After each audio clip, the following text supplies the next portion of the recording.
Bom dia, sejam todos muito bem-vindos à Casa do Seguro, na COP30.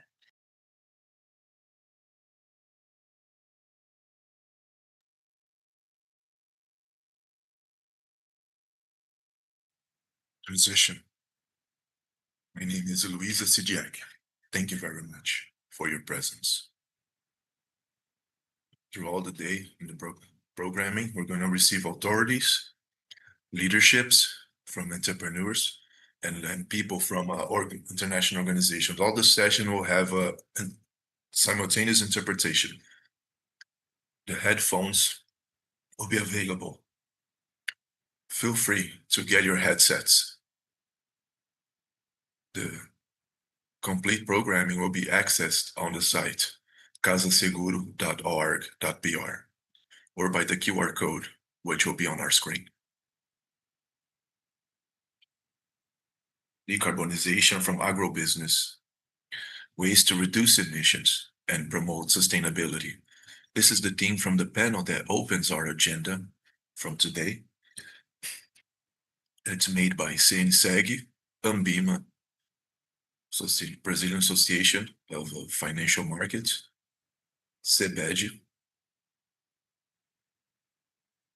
and FEBRABAN. On this meeting, we're going to have different representatives talking about opportunities in Brazil. The panel will show the markets and investments, capital markets and insurance markets. They're doing actions related to low carbon and showing, as producers and companies and farmers, showing strategies and initiatives to reduce emissions and create new opportunities that are sustainable. OPA experience exchange and real cases and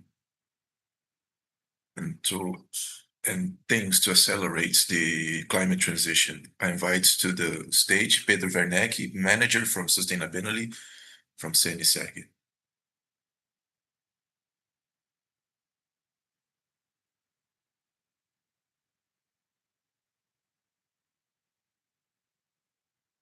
Leon Cruz, specialist from Seu Sucro, specialist from ESG.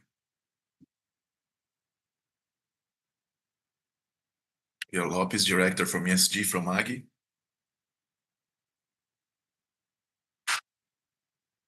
Cynthia Cespedes, manager of sustainability from FEBRABAN. Luis Pires, sustainability manager and innovation from Ambima.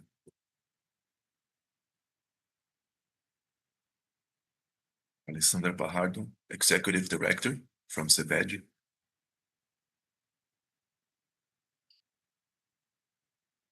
You're all welcome.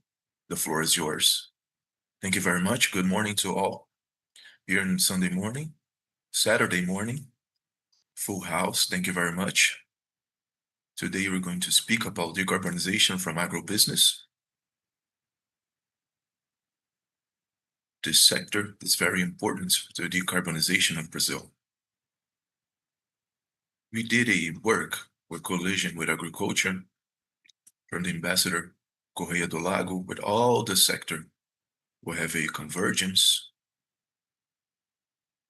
and reach a consensus towards the main leverage of decarbonization from the sector.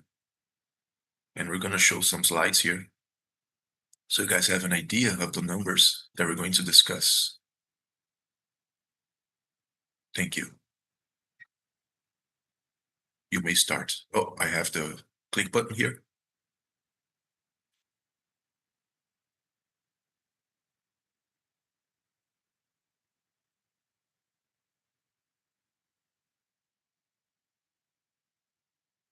Okay.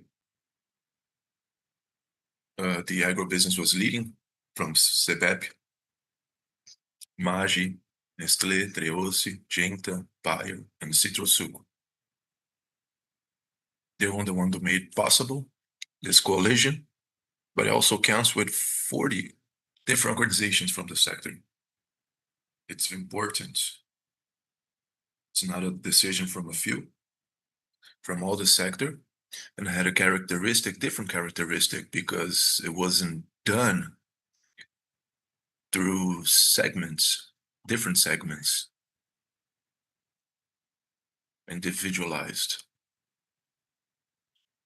It brought us chains from the traders, the industries, food industries, banks, and others. So it has these characteristics, which is different from other coalitions. If we look at the baseline from the emissions from agro,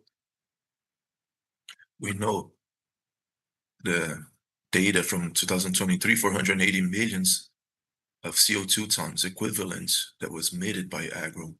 If nothing is done, if we keep doing on this inertia, this number from 2050, the projection will go up to 800 million CO2 tons emitted in 2050.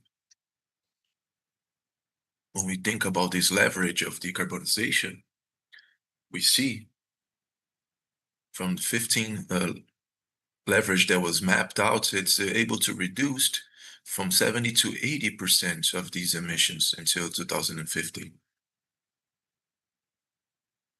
But of course, it's not free. We have a necessity to invest that covers from 120 to 170 billion dollars. Now we'll bring a bit more of these data. So when we think, oh, okay, let's look at the scenario. Everything that we try to bring,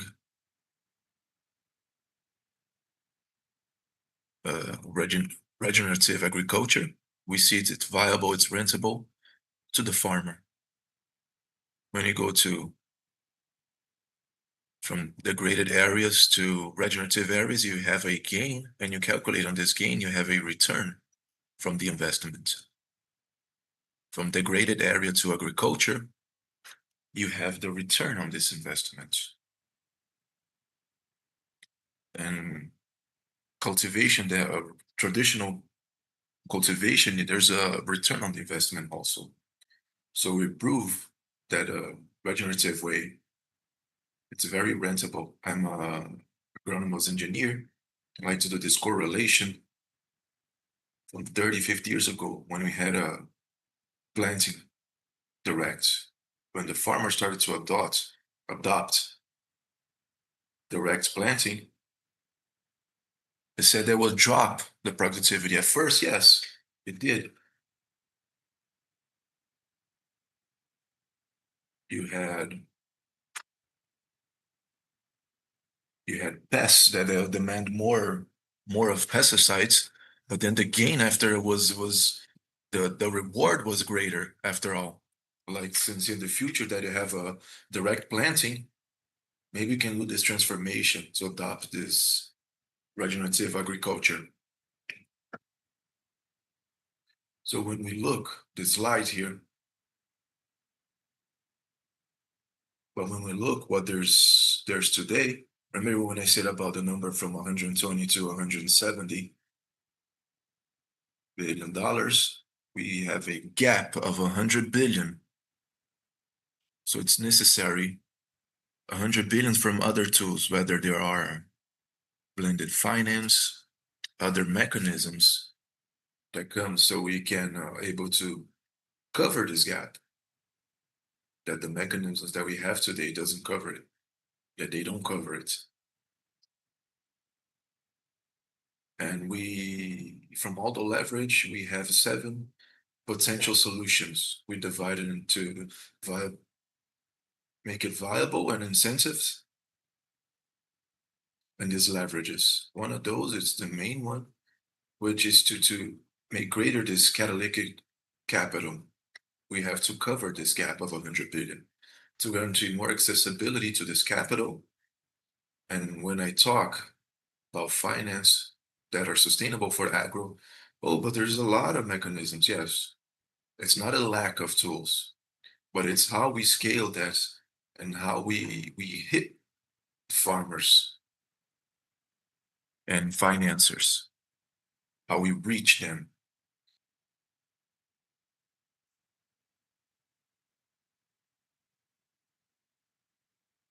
And how are we going to do this transition?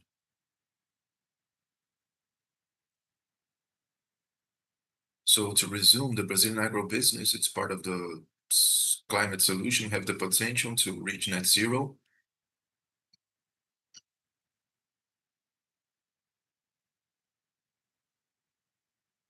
The practices can be anyone, but it needs to be regenerative. We have to come up with this capital.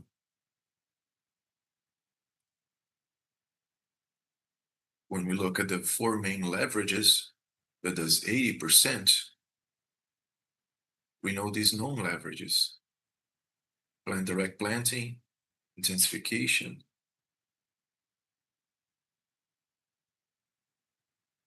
livestock. So it's practices that are well known. Doesn't mean that we need innovation.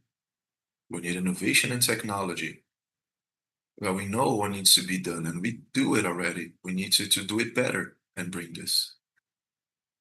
So let's begin with this panel.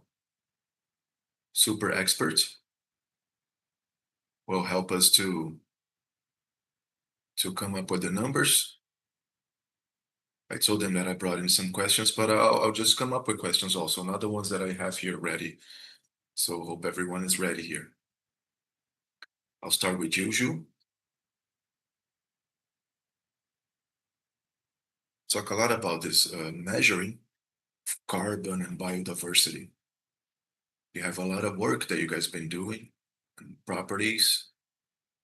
What have you been used and the value for the farmer?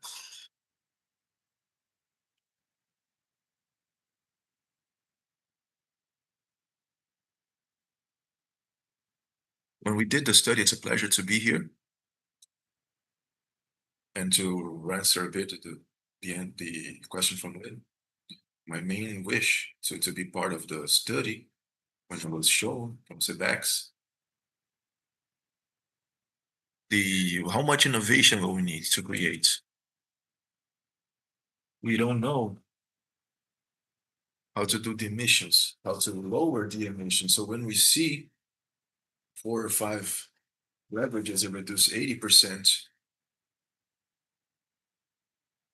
so this is incredible because it shows 2 questions. One, the farmer been innovating throughout the time and relating to their practices.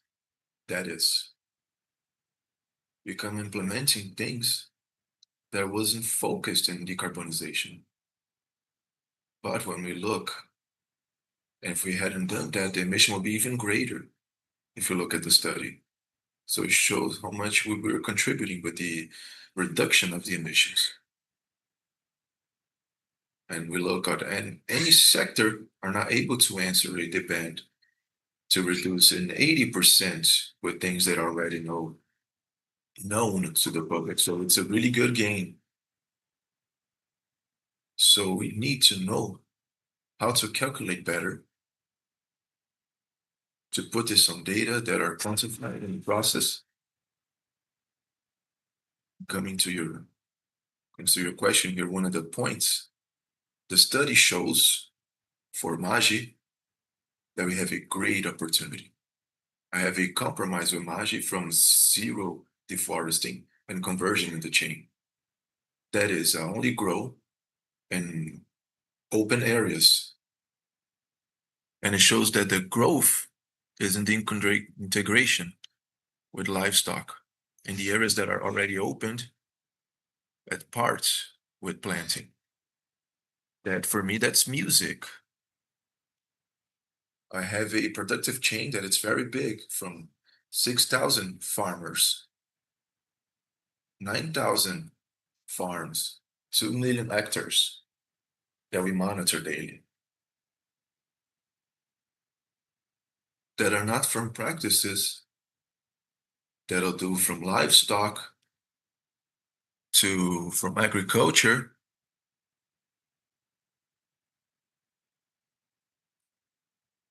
So when you see the loss that he'll have to do, that has to do with how much he'll have to invest and how much you have to do.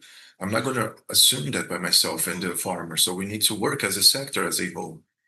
Because if you look on the study, 2-3 years, It's kind of the numbers go down a bit on the charts because of the CAPEX, OPEX demand, uncertainties, and we create the image regenerates that we know that a regenerative agriculture was the answer. We used to do this in our farms 7 years ago, and I have excellent cases to tell later on, but we've done that already. We've been doing that already. And question was how we're going to do that with our productive chain. Because one thing is for me having a farm that produces 50 hectares. With 5,000 hectares, it represents 10% if I have any loss, so I can be testing.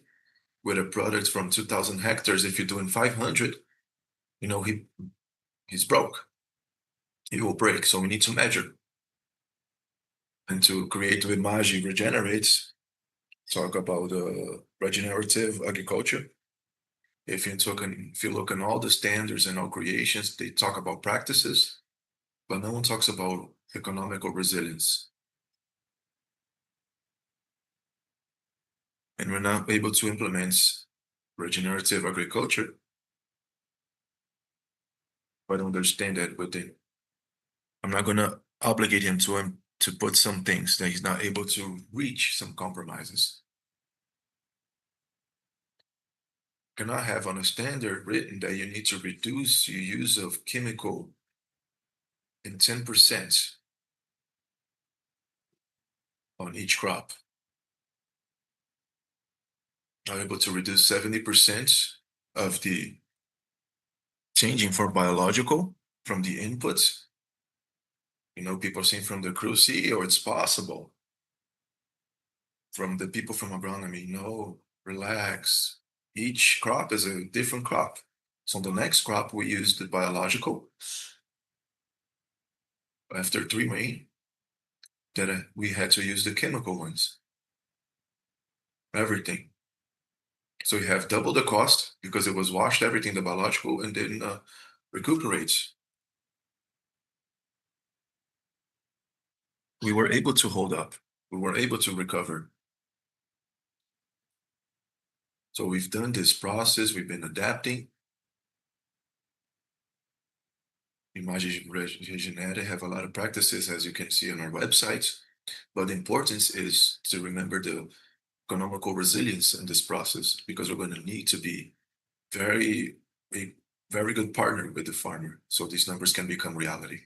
Perfect. Excellent. I'd like to give the floor to you because you guys have a product that calls PSA Carbono Agro. I'm very fan of PSA. I'd like for you to bring a bit more of this program and how it contributes to reduce emission. Alessandro, thank you very much. Good morning to all. The privilege to be here on this table. Good to hear Juliana speaking because we identify ourselves with it. We always talk about the orange, that each crop is different one from the other. We just got out of the crop, the best crop from the last 30 years, the last one, but now this one. We're getting from the best ones from the last 10 years. And we come from the worst on the 30 years, so it's very challenging. I'm from Citrosuco. It's a Brazilian company. It produces oranges, the greatest processors of oranges in the world.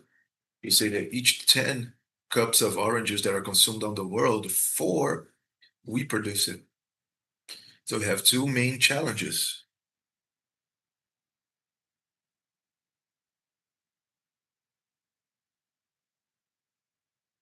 To guarantee the quality from oranges, to guarantee that it needs to be in a stable temperature. And we have another great challenge, which is greening. Greening, it's a disease that it compromised 40% of our crops, of our orchard. We have a strategy first to become resilient. That your regenerative agriculture is a way. That's when it came to this idea of the PSA. And the other one is that there was a moment of expansion. How companies are getting out of the citrus field, and we get São Paulo, Minas. They're migrating to new territories. We're going to Mato Grosso do Sul, expanding our operations to Minas Gerais. And we talk other program that it's Brazilian citrus program with Itaú BBA. It's to recover degraded areas to produce oranges. But going back to the PSA carbon agro, which is our practices in agriculture, regenerative one, we know the regenerative agriculture would be our main point of resilience related to climate risks and sanitary risks. And that way, Citrosuco adopts good practices. We have certifications from 100% of our farms. We have the gold seal, that's great, is one available in the category. And we thought, why not to pay an orchard from the orange culture that you can be able to, so only 30 years of production with the trees and through scientific studies and Embrapa, that the orange itself, the orchard, they absorb more CO2 than other cultures. So there is a potential in the production. And we, as leaders of this chain, we say that it's a production around 300,000 tons of oranges. Half comes to process the orange, and the other one to make the juice itself.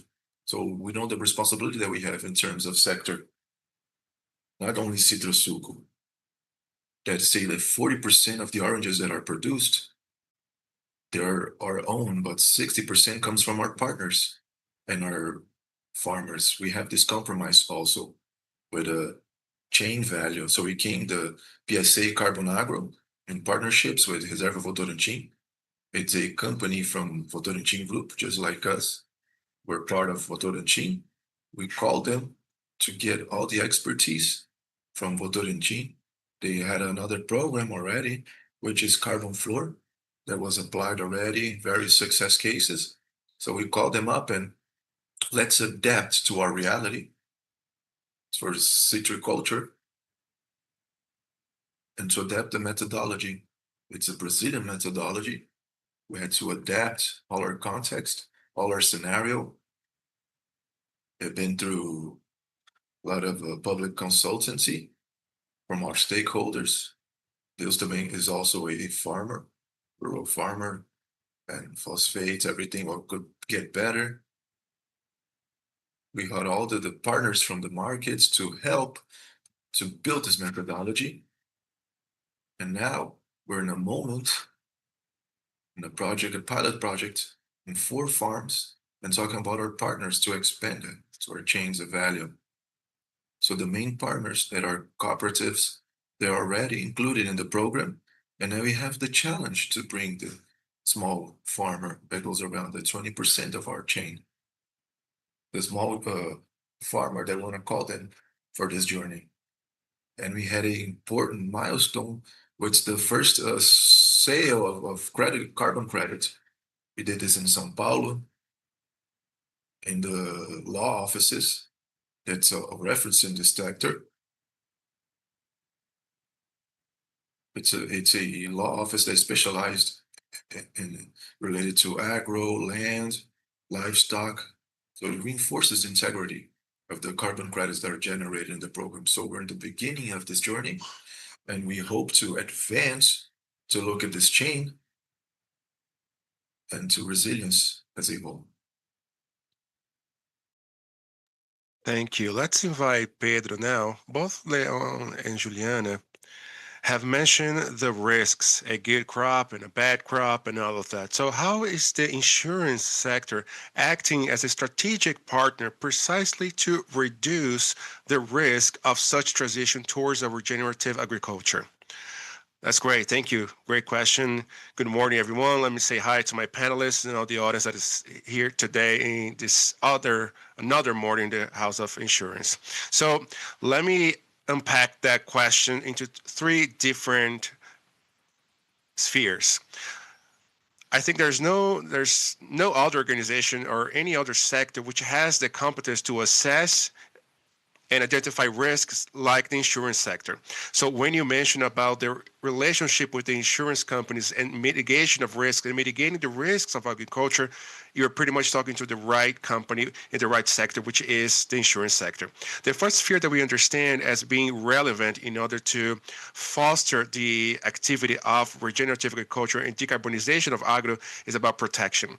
That is more intuitive, that's a bit easier to understand, and the insurance sector through indemnization can make the producers to recover their crops and recover what they have in midst of any adversities like pests or climate events. And an important characteristics of this as well is that in the absence of insurance, sometimes that producer has a reserve and they use their reserve in the scenario of losing crops. And with insurance, we give the producer a peace of mind to use what he has to spare to invest in his production. So the insurance sector gives them this peace of mind so they can use that to increase their productivity and also to invest in other practices like regenerative agriculture. In terms of even refinancing, if he has any loss, he can seek credit to refinance, and now with the insurance, the access to that credit can be used again to refinance more sustainable practices and also to revisit some other means for production. So that's the first thing that we can help them with protection. The second thing is that needs to be better explored from the insurance sector is related to induction. The credit for investment is a common denominator to foster investment. So for the insurance companies to prefer to work with sustainable practice, that's better because we know that in the end, that's going to benefit the producers and all the sector. So you end up creating this cascading effect in the economy sector by generating value towards decarbonization, and that for the insurance sector is key in order to manage our operations in the long term. I think that if the society is exposed to climate risks more and more that are more intense, and the aggravating effects of other risks that come from this climatic effects, which are quite severe, the insurance company can absorb some of the risk to itself, thus allowing them to be safer in a way. So we should protect those practices. The third is regarding the viabilization of investments. The agro investment is an important sector for us to be able to decarbonize our portfolio and our emissions at a national level. So that requires an investment in new processes, in new technologies, and the insurance sector has the ability to reduce the capital costs for those investments and also to ease the access to credit, especially long-term credit, in terms of the risk, especially for the financial institutions, so that all this reform in the sector towards decarbonization and sustainability can happen. The agribusiness is a sector that is extremely vulnerable to climate change. It's a sector that is important for the growth of a nation. It's important for the food safety as well at a global level. So we need to be more aware and looking closely to these partners to how we can promote decarbonization on more sustainable practices.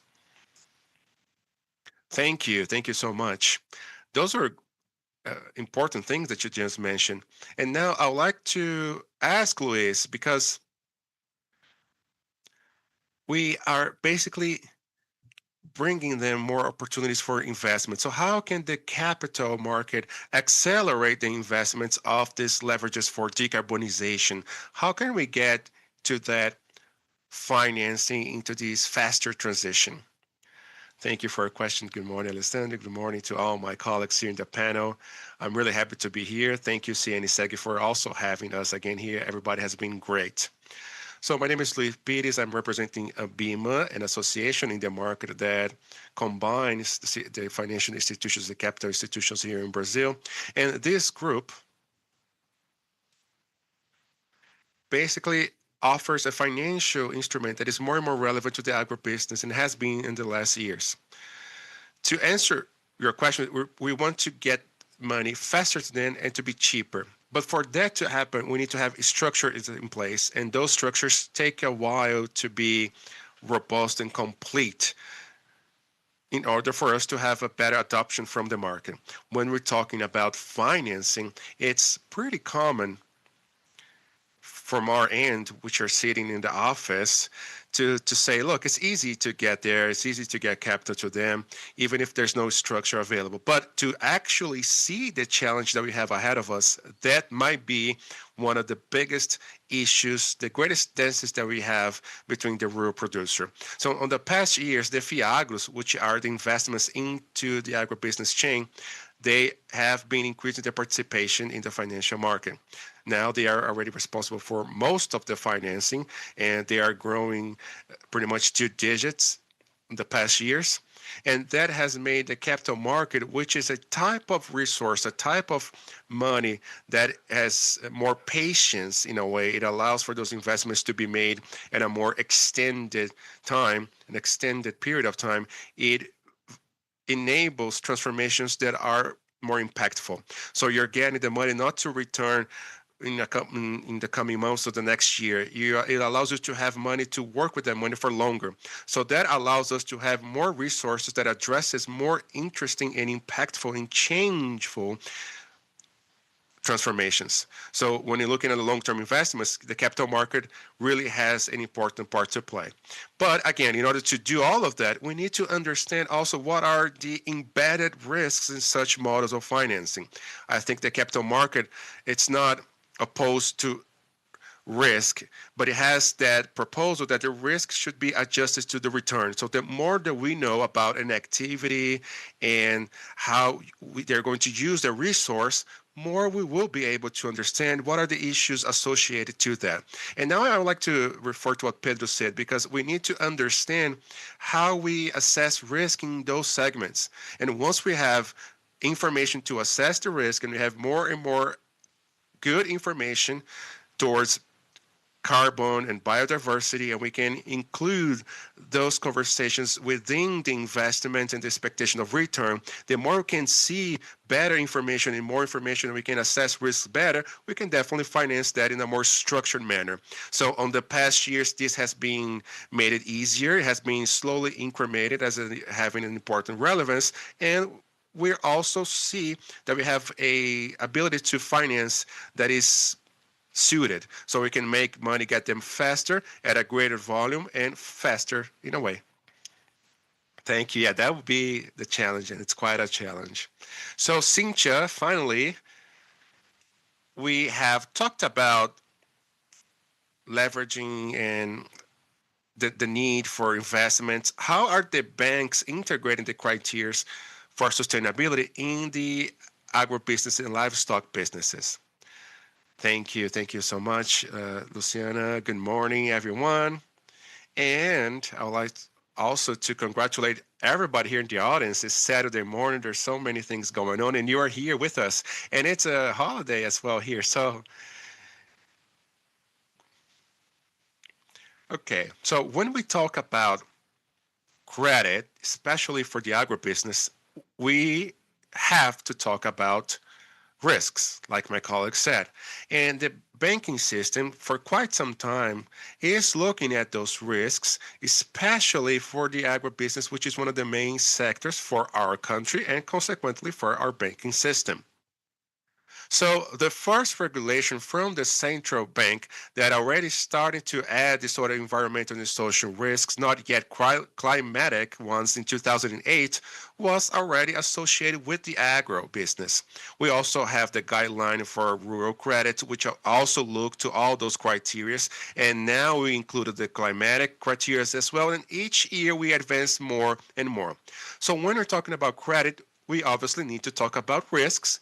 And when we look at the path ahead that we have for opportunities and how to leverage and how to accelerate those incentives and reduce taxes, we have, like my colleagues also said, a series of necessary structures, especially related to data. So we can understand precisely where the risk is in order for us to work along those lines the best possible way. Because when we're talking about credit, there's no relationship with philanthropy, with the social and private investment. It needs to have some type of return. And that return needs to be assessed, not only related to the risks associated to it, but when we're talking about agro, we have the impact, and the impact is already being integrated. And when we talk about regenerative agriculture, then we are looking also at opportunities. So when we're talking about data, what FEBRABAN has been doing in order to support it is to try to structure this database, first looking at emissions, because we'll be talking about the emissions of our customer.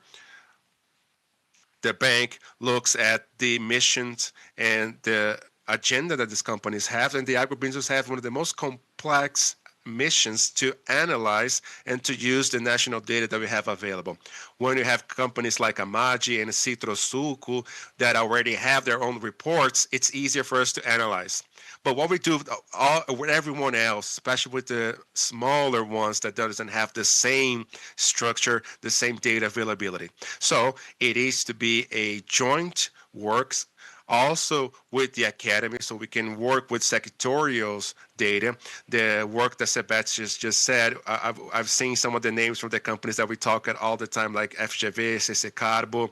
I won't be going deeper into that, but it's about us having our national data so we can analyze and then work on top of that data. So we are and have been working with this baseline for emissions in order to advance. And what FEBRABAN has also been doing is that we need to remember that the risks cannot be set aside. We are working at the roadmap for risk management and assessment for deforestation. And then we are looking in a way in order for the banks to anticipate. This work has been doing in partnership with UNEPFI and the Agroeconomy Consultant. That was for the bank to, again, anticipate in this analysis and going beyond the guideline of rural credit. So we can also go into the look of opportunities, anticipating what's to come.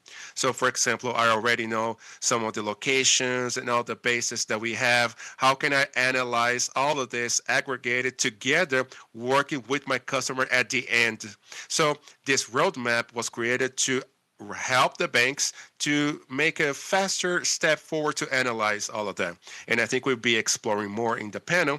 But just to be touching on some of the initiatives that are going on. So the initiatives that we have with the government like AgriInvest that are looking at all of this scenario in blending finance, all of this will also make an impact in order to speed up this type of investments in what need investment, because it's basically raising the bar on the criteria that needs to be seen that are related to sustainability, and also helps to reduce the risk. It has all the legal framework of assurances that for the banking system as a whole is extremely important for the banking systems to have the accountability to do what needs to be done.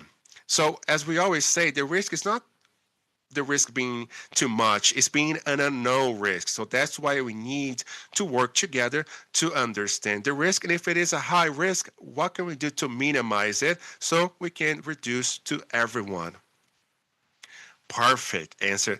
And Shu, what do you think about all of that? What kind of support, financing, and regulatory support is necessary to scale all of that? In your point of view, what are we missing?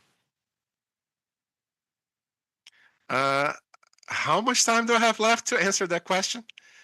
Yeah, I'll ask you if you can to answer this last round of questions here and keep it shorter, if you can. So I like the idea when Luis mentioned about the capital market being something at a longer term, but I still think that we don't have a good sense of what it is rural production. And for capital markets, I'm obviously referring to Brazil, but we're referring to abroad as well. For example, at Amagi in 2021, we released our first bond in the overseas market. It was a sustainability bond, and we knew that it wasn't because of taxes. We knew that the agro was desirable for the international market, and we could only go abroad with some type of confirmation that gives them ability to trust in the sector. And we met with investors and we spent 4 days from 8 a.m. to 10 p.m. having meetings every hour with presentations.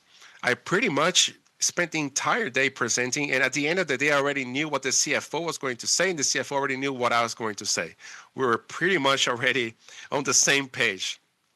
And we got into some moments that we need to explain that Brazil has two crops for the overseas investor because he couldn't understand. Because if you're producing this and this, how does it work? And I told him, yes, we do have two crops, sometimes even three crops. So it's great that this capital market gives you this long-term assurance, but we also still need to work on how we teach that market to understand how the Brazilian agribusiness work so that in return he can understand the risks of the process, because it's impossible to present results every 6 months and again needed to explain that now I need capital again in order to finance the producer, and then later I don't have a cash flow so elevated because I'm paying for the soy that I bought. So it's almost a lung. You fill out the lung and then at some time you empty it out, right? So I need to explain that. And if I need to explain that every 6 months, it's almost like I'm still training the market. And average and small producer, he won't access that market, at least for quite some time. So he needs to understand what the big producer or who is getting resource to be financed will demand in return. So it's a very complicated and entangled chain in all this process. And then we have the direct financing from banks looking at the producer. It's great that now we can say regenerative agriculture is an opportunity once we know the risks and all of that. But we don't still know the full risks as a producer. We're still learning about regenerative agriculture. And I don't know if you have heard me talk before in the past, but I will repeat it. It's important when we look, for example, who has healed through homeopathy. I think 3, 4 people. Might be the biggest percentage of people raising their hands that I've ever had. So I cured myself from a sinusitis, and I basically cured myself. Every month I used to have this allergic crisis. I spent 7 years taking homeopathy, tried to understand the cause, where it came from.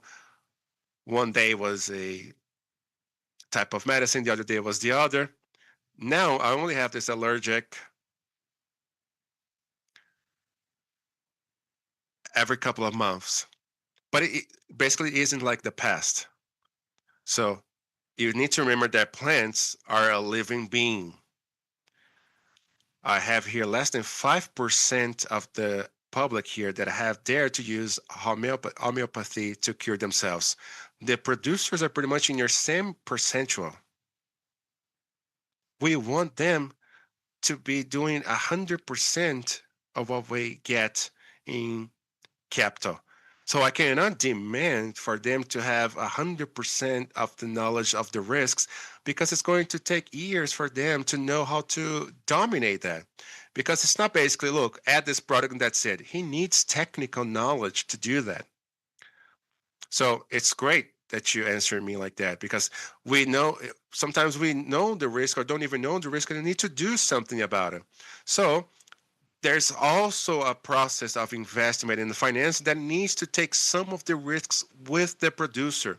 If the third scope for the financing system wants to be with the agriculture, they need to be taking part of the risks. So either we get all of us together sharing the unknown risks, or it's going to be really hard for us to get to net zero by 2050. Perfect, thank you. So now, Leon, related to what you said and what she said before about the small and even medium-sized producer is not going to access that financing. And you said that it's like 20% of small producers, and you want to get them on board, and it's a challenge. So how are you thinking to structure that PSA for those small producers that basically deliver you your oranges? So since Juliana mentioned that, we do have the challenges of getting that to the productive chain. But we had our CLCOs or C-level CEOs, and he mentioned about the challenge of PSA and how we're going to expand that to the entire chain. And for us, it's quite clear. When a company or an industry has a project for green fields, we know that their return is going to take quite some time, at least 5 to 10 years, depending on the project. And when we're talking about nature, PSA, regenerative agriculture, the return it must be immediate. So what's the difference? That is also a challenge for us to convince our own company, but also the external part of the other sectors. The producers, when we talk to them, that we want them as our partner. Let's do regenerative agriculture. Let's learn this together. The producer wants to know about his return too, and what these new practices help his life. So we are going through this process of PSA and regenerative agriculture. It's a challenge for Citrosuco, and it's also a challenge for all other companies to convince the financial sector, the company's leadership to buy that, the chain in itself, the value chain as a whole. So we also need to think who will be our main allies. We know that we already have success cases and practical results, so that also helps when we want to try to convince the real producer. Now, we are finding and facing a lot of challenges in the market because even our own clients, or when they get to Brazil, they completely doesn't understand or doesn't know how the agro works in Brazil. We are even trying to teach some of the partners on how things work, but we still get customers that want to try to teach us and tell us that our work is not good, especially when we have underage people working on some of the farms. They want to tell us that we are doing is wrong, but we tell them we have that risk. It's part of our reality. That is well established and well known. We work that with other Citrus and other partners in that agenda, for example. But inside Citrosuco, that is not an issue for us. And a lot of our customers, and I'm not talking about our customers, I'm talking about the main food companies around the world that we export to and export orange juice to them. So again, we still need more knowledge about what's going on for everyone in the market, for clients, investors. And our biggest challenge is pretty much that, to teach, to have success cases and results. And that's how we believe we're going to be able to expand the PSA for our entire value chain. Perfect. Thank you, Pedro. So we have producers, grain producers, more resilience, everybody adopted regenerative agricultures. Let's imagine that that is done. So now what products and methodologies are you developing? Sorry, let me rephrase that question. Actually, let me change the question. I want to ask you if there's a role for insurances that acknowledges that regenerative practices and if there is a specification for that. Yes, there's a lot of space and it's necessary. Like I was answering the first time, it's one of the spheres in which the sector can act in order to increase the decarbonization of the agribusiness. We need to invest in those practices, and that also involves knowing how to pricify things. Here are some of the obstacles. We have been talking with some insurance companies. Some insurance companies already have some pilot programs that works and that chooses greener projects, but we're still lacking evidence, especially quantitative evidence. I think qualitative ones we have it, but we need quantitative practices that shows us that this practice helps us reduce the risk, that helps to reduce the risk in aggravating climate change. And how is that incorporated in the math right now? That is a challenge for the insurance companies to know that, to precify it, and pretty much escalate it. It's complex, but it's a learning curve, of course. Like I said before, we have some big insurance companies that are looking to this very attentively. In the past, I think in the beginning of last year, we started a work with the Technical Commission of Rural Insurances with that agenda, with the Sustainability Department, and we are starting to see some results, to see some concrete evidences of insurance companies that are going to be able to get that pilot projects to work and make them first level insurance. Another thing that I think it's an obstacle is related to all that data. The insurance sectors, in order to analyze and precify this correctly, it needs a database that has that is quite robust to understand the vulnerability of the culture to all the risks. So, if it's something new, if it's something that it wasn't being adopted in scale, we need to translate that into this sort of specification. And if you have a limited database, everything becomes even more complex. So what we have been feeling is that this responsible environmental goal to get those pilot projects working and to venture themselves in order to potentialize more and more the role of insurance companies, that is again of fostering those practices and try to reflect that in the price reduction. Perfect. Luis, one thing that I always say when an agriculture, when a farmer buy a machine and it comes in additionally, they're financed related to the machines, to the machinery. It has the invoice, and you see my machinery over there, out there. So when we finance something different in terms of agriculture, climate agriculture, you ask so many paperwork, so many things that it becomes not unviable for this financing. What are the principles that Ambima recommends to guarantee integrity and transparency in the mission of these investments? How are we going to do that and make it easier? AI, satellite. What's the balance with all this? What can we do in advance in terms of compliance related to those finance? Saying the capital market, it relies on trust. So we have the money, we're going to invest. Going to look for someone to do in a structured way. These people, they'll look at the ways for these investments to look for the assets, and we know the other way you need to offer that. We call that side by side. The ones that help the by side, it's to help us to buy these investments and everything. So once we create these structures of trust, they cannot be broken, because once it's broken, it generates a problem, systemic problem.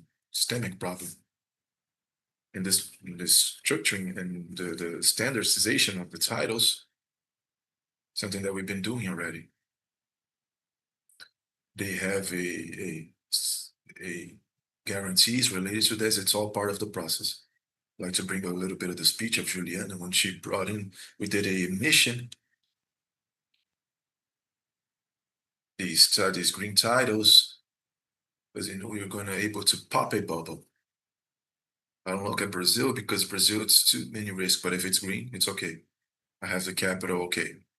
Now the process is, everything is regulated and has supervisioning, all the cycle of auditioning, auditing, that makes an credibility of the instrument of investments will be greater.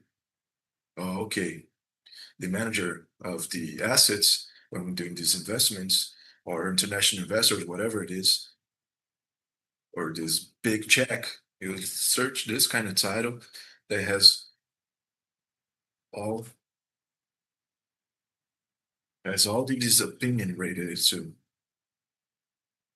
So it works in a balanced way, combined way, and it's important so we can able to make that happen. So we've been working a couple of years in that, the standardization of titles. So it's part of the global code, the emission. So follow the requirements to work on this credibility. There's a lot of things on our background that helps that happen. So like sustainable taxonomy, Brazilian to understand maybe 10 days ago that it was launched 2 weeks. It's at the end. Yeah, we're lost in time, but it's 2 weeks that it was launched. So it helped a lot. So it's shown that it makes sense that if agro is growing, they're doubling or tripling in the last couple of years. The emission of titles that are labeled every year, we have the best news. Oh, this year we have the best year for emissions of green titles in Brazil. So we see a demand, a growth, something specific. That'll be the way able to look ahead, further ahead, that since we make the money from the market capital or big checks and big volumes, very complex to reach John Doe for their farmer John Doe. So the buzzwords that we blend in finance, what we hear a lot at COP. So we need to give the opportunity to look at the ecosystems of investment. It involves everyone that's on the table. So you get a little, each one contributes a bit. So to make it valuable as a whole, to be positive, are able to captivate more and more resources. So some experiences that are very interesting in Brazil. At least you'll talk with that person there. You need to talk with him. He'll help you to see and the story how to fit that the big check of millions and millions of dollars reach John Doe and Mary Doe vision.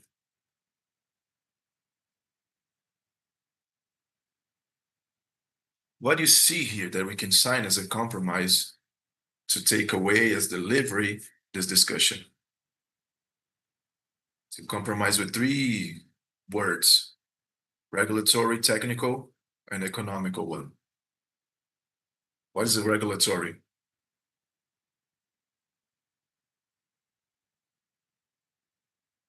To getting Juliana's speech that the farmer itself he's unaware of the risk. Looking this together. So we do this analysis, so able to have the credit or conceived. It's all the matter that involves this finance system, domestic national system that it needs, this care with the regulations. You need to have a balance. So the dialogue with the central bank and other regulators, so they can walk together, understand together all these challenges, so things will be balanced. When I talk about the technical key, it's what Juliana was bringing here, or the people or investors, they are not aware of the reality of the ones that are from overseas. They don't know the Brazilian reality. So the partnership with the academic part and BRAPA, one of the main paths that the coalition has an important role to make this joint, to make the main work we need the research to shorten this bridge.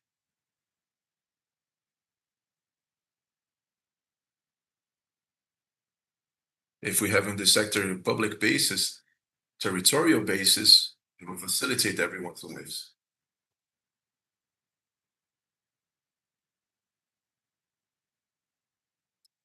Very specific clients to reach a study analysis. It happens a lot. Each bank has a specific work with their clients, but it's a local effort and very specific. It's a Baban's role to look at a sectorial way to use this effort so they can bring a bit where they can contribute So to be in fact domestic, so we can really advance on the economical part. So I don't really need explanation because the math needs to close at the end and the thing needs to match up. So it needs to have all this balance from everyone. So the coalition is very important, the role, and everyone should contribute. And there's only needs to someone from the academic part to close it. They're part of the coalition, so they're gonna be part of the panel here. I'd like to thank. Before we end here, I'd like to say that Sebet's organized cases from all the associates that we divided this case with Celeiro, Granular Solution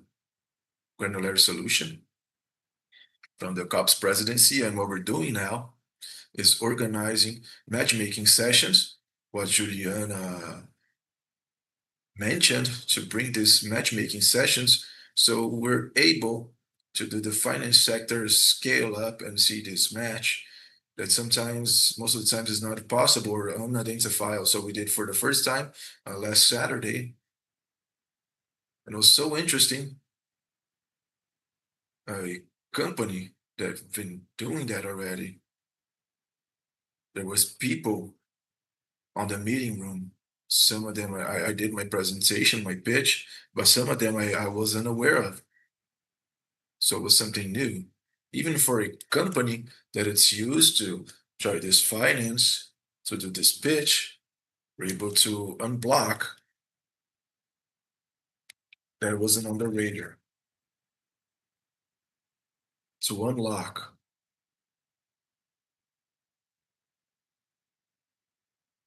To make sure that this matchmaking happens in a quicker way. I'll thank you all. I'd like just to do a last question, but because we're at the end, we're not going to do it. So thank you very much. The discussion is very relevant. I'd like to thank you all. Thank you very much.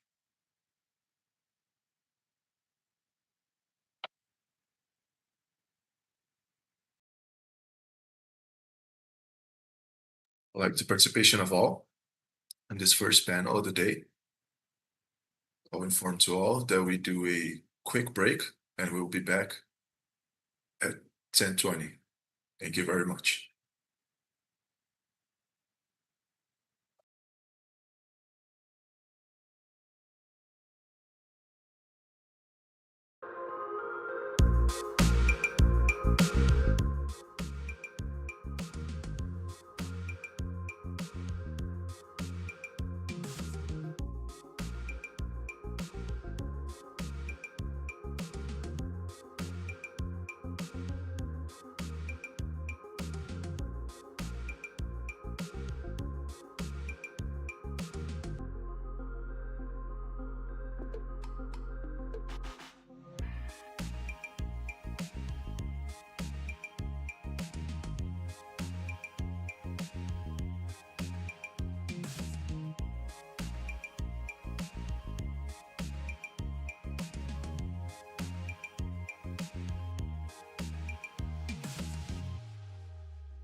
With contributions, concrete contributions to the agenda ESG.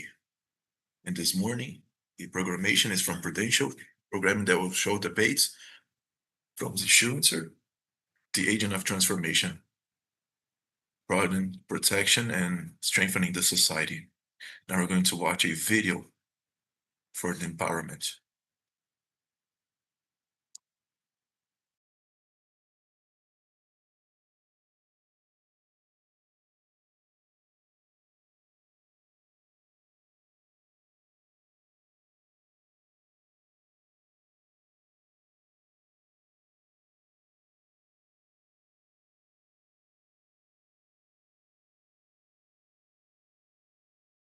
Um legado transformador.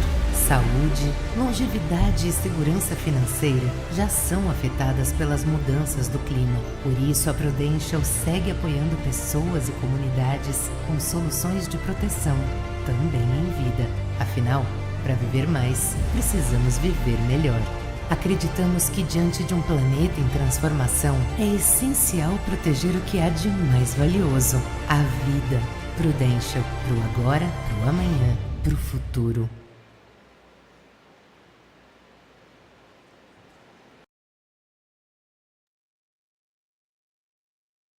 Today's first panel has an objective to discuss the sector of insurance, how can act an agent of transformation with the growing impacts of climate change, having access to protection and strengthening the resilience, social resilience.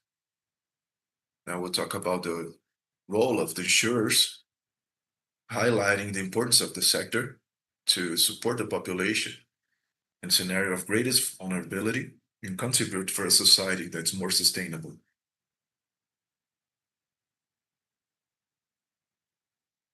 Tatiana Sali from Hermit.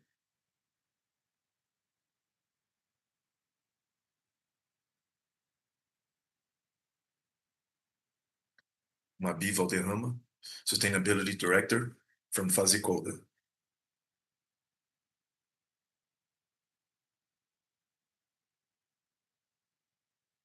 Jessica Bastos, Director from Suzette.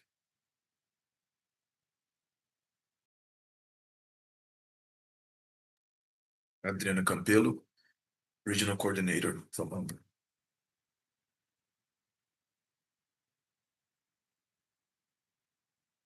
Patricia Freitas, CEO from Prudential.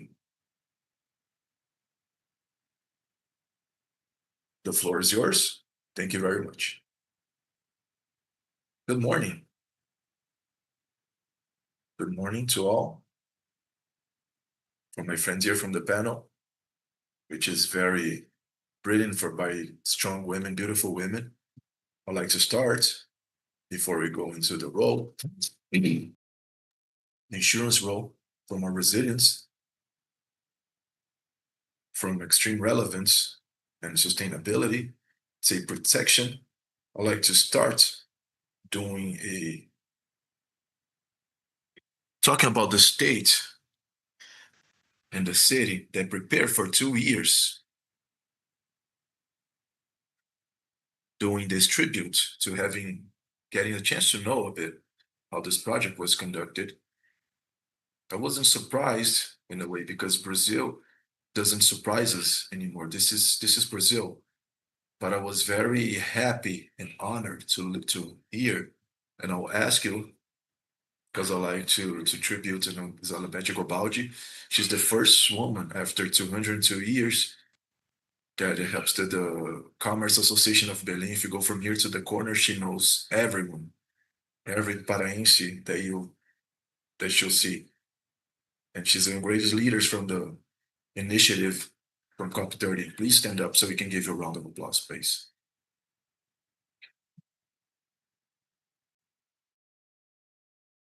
I said I was very pleased with everything that you told us.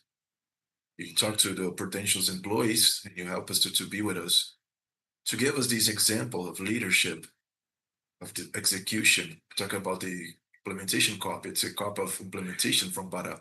And I wrote here, but to subdue myself,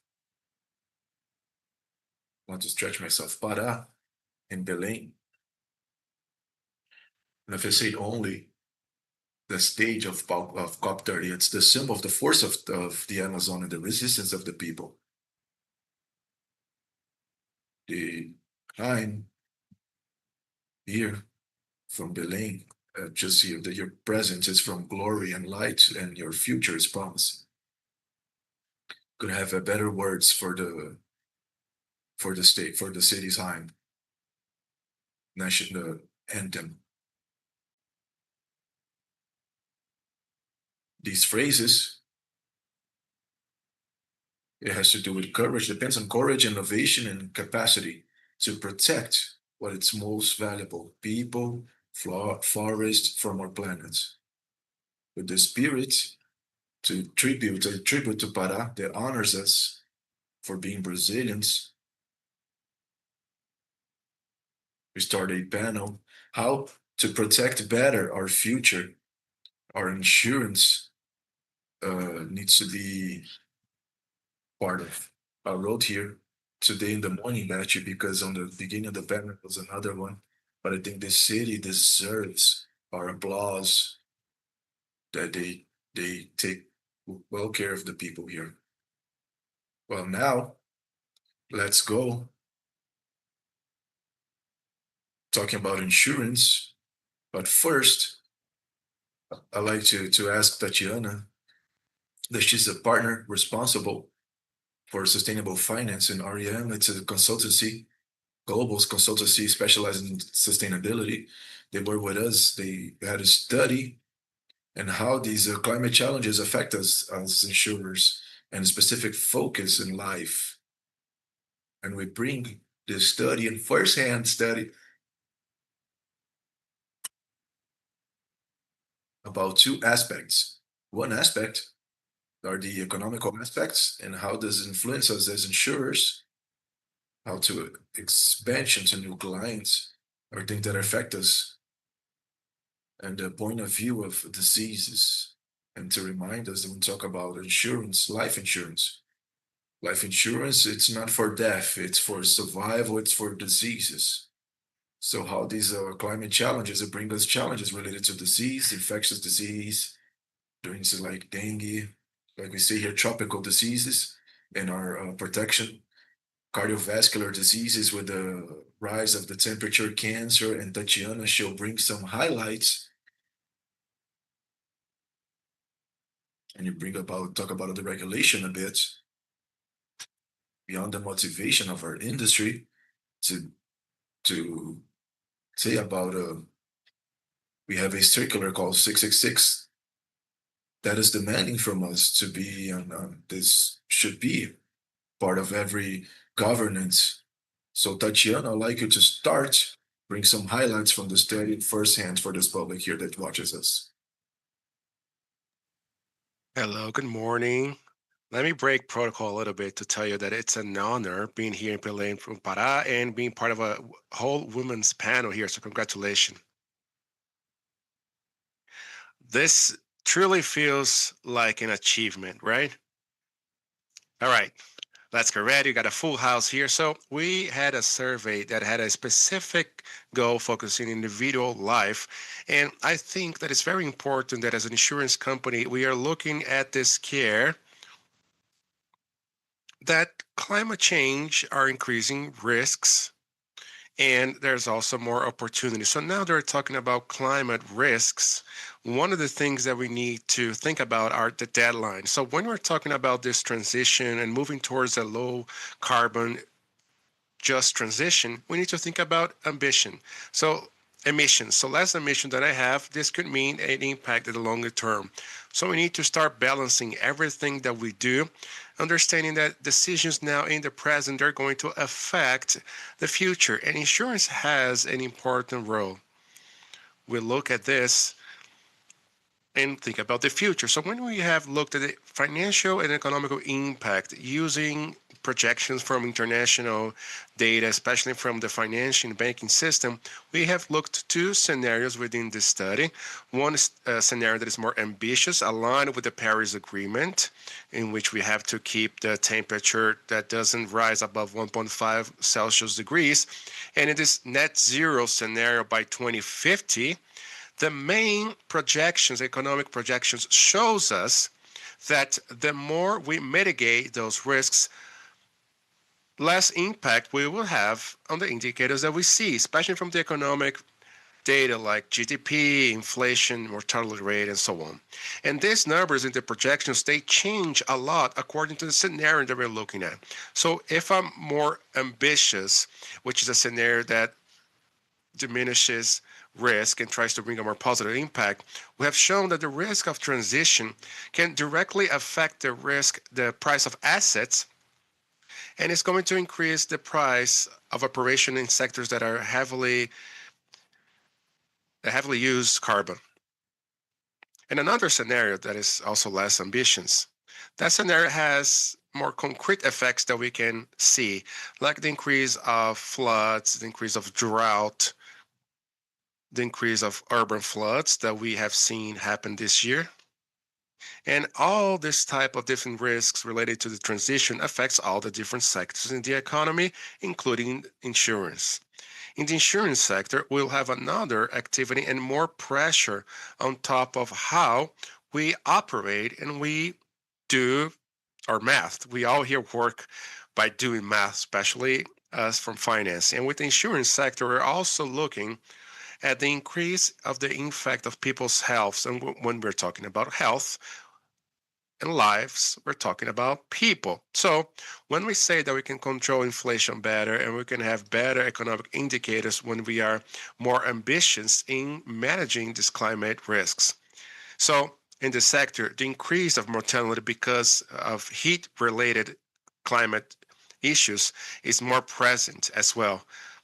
Extreme heat has also generated an absurd amount of numbers worldwide. And there is a study from Lancet that shows that the cost of heat-related deaths is over millions of years between 2015 and 2024. And all this number shows us the importance of us improving and accounting for climate risks on our everyday operations, because these are numbers that's going to be part of our reality.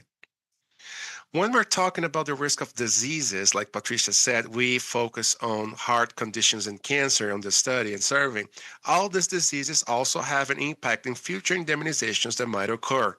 This impact could reach 3.6% by 2050. We say 3.6 looks small, but when you're talking about a greater number and volume, 3.6 is huge.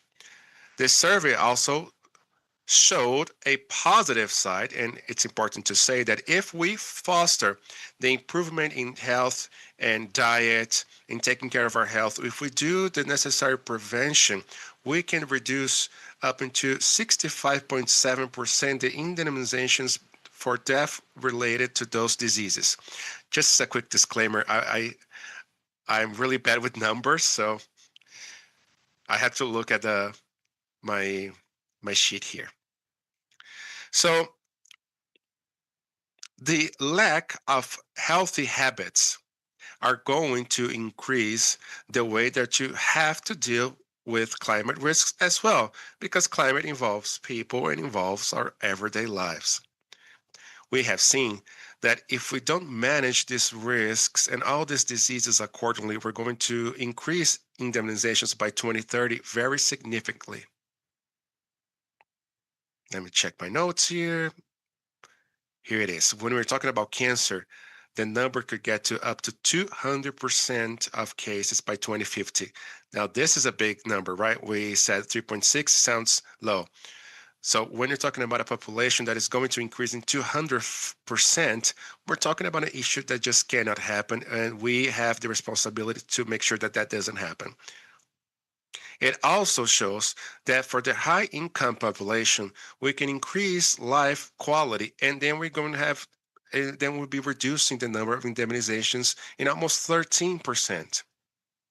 And that is going to make our scenario to be safer than an insurance and no insurance. Of course, insurance is better. And the scenario also shows us in which we might increase indemnizations by 53%. So now, in the present, what we need is motivation and look at climate risk within the sector that assures, because insurance is about assuring, we need to take climate change into account.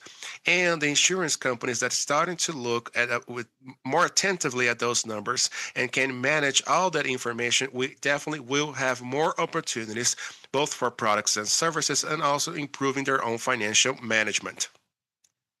You know, I like looking at the people here because we have all kinds of people here. And there's also another provocation that I like to do because we all need to think about the future. But I attended a lecture the other day and somebody said something that really stuck with me, and I'll end my part here with that. When we talk about that we need a better future, we assume that we're living a very good present, and that's not true. Our present is not that good. So actions, therefore, need to happen now for the future to be even better. We cannot leave to the future both the actions and the service and the implementation of better practices in the insurance sector, especially in the insurance sectors and the financial institutions, because the financial sector has the role of an architect. It is the one that has dimensioning and foster what captor goals. And the captor is where we base our economic decision. We change the world through their pockets, and the insurance sector has an unsurmountable power for us to get to 2030 with where we need to be, with a low carbon sustainable economy that is more inclusive, that also allows us allows everyone here to live in this beautiful land that we have for a longer time, happier and together. Thank you so much for inviting me, Patricia. It's an honor to be with you. Thank you, Tatiana. You know, I need to say that as an optimist, I think the present is wonderful. Of course, the future is promising, but I also think that the present is wonderful. Of course, I know that we have issues, like you said, but I also needed to mention something here regarding insurances that I think it's important. Of course, that incorporating climate challenges in these projections and all the impacts that Tatiana has said are relevant. But I also want to place a challenge here as well that I'll try to connect to everything that was said and what Jessica said, because it's the challenge of the participation of the insurance sector in our country. When you think about insurance and the penetration of insurance in the country, we tend to think of some things. Like I ask people tell me about vehicle insurance. Everybody has it. Not really. Life insurance. People don't even tell me that they all have it. Only 18% of people have life insurance. And if we go at all the insurances, agri and all of that, then the numbers are even lower, because we know that it's not there. So I think that the biggest challenge starts like this. I got this folder. This folder is from the Ministry of Environment. I was going through it and I thought, you know what, I can repeat the same thing because we talk about this every day at Prudential in everything that we do. We usually say that the base for everything to change is education. And education in our country means every kind of education. And here says, the environmental education is a living network. Every person, school, collective, or institution can be part of this transformation. I can't repeat, and I could repeat the same sentence with financial education, which is what we're talking about at Prudential, because people need education, need environmental education, and need financial education. That's how we change this country, and all these risks will therefore go down. So now, Jessica, I would like now to invite you to talk. And, I agree it's something, but I like to change the way things go. We had initial remarks, but you know what? Let's go straight to the questions. It's not because I forgot, okay? I promise. I'm following my new script here. So, Jessica, I wanted you to tell us about the regulatory framework and tools and supervision ones that are most effective in order to assure the inclusiveness of social and environmental insurances in Brazil without compromising the solidity of the institutions in the segment. Thank you, Patricia. Good morning, everyone. I know that we don't have a lot of time here, but again, I would like to thank CNseg and Prudential for inviting me here today. We have a full audience and the invitation from the regulator to be here to be part of this conversation. And I also want to say that I'm really happy and I'm astonished with all the effort from the insurance market to place itself as a protagonist and calls upon itself the responsibility and accountability of having this role of a protagonist in facing climatic change. Because we know that marketing and ads alone is not enough. This is a call for accountability and responsibility from the market, right? And now to address your question more specifically, I just like to start by saying that yesterday, me and Lana, we spent the day among Green Zone and Blue Zone, visiting the different panels, financial panels, And every single panel that we participated, we for example, participated in one about data gap information, how to assure safe information, public information is something that is actionable, so we can rethink about the modeling, even in supply and offering credits and channeling investments. So we saw different panels that were talking about how to assure financing in order to mitigate and adapt and all of that. And insurance is in the midst of all of this. Insurance is a source of data and information. When you talk about the insurance, is assuring that carries a role of meaning in itself. The life cycle of insurance guarantees safe information with broad baselines. It assures management and expertise about risks. It assures mitigation as well, of course, because in order for an operation to be sustainable and healthy, risk mitigation is important. So risk mitigation is something that insurance could lend to this agenda, and eventually adaptation and even facing other things, indemnization with eventual loss. All of that is unavoidable, right? So we are basically, when it's talking about climate change and climate crisis, insurance is at the center of it.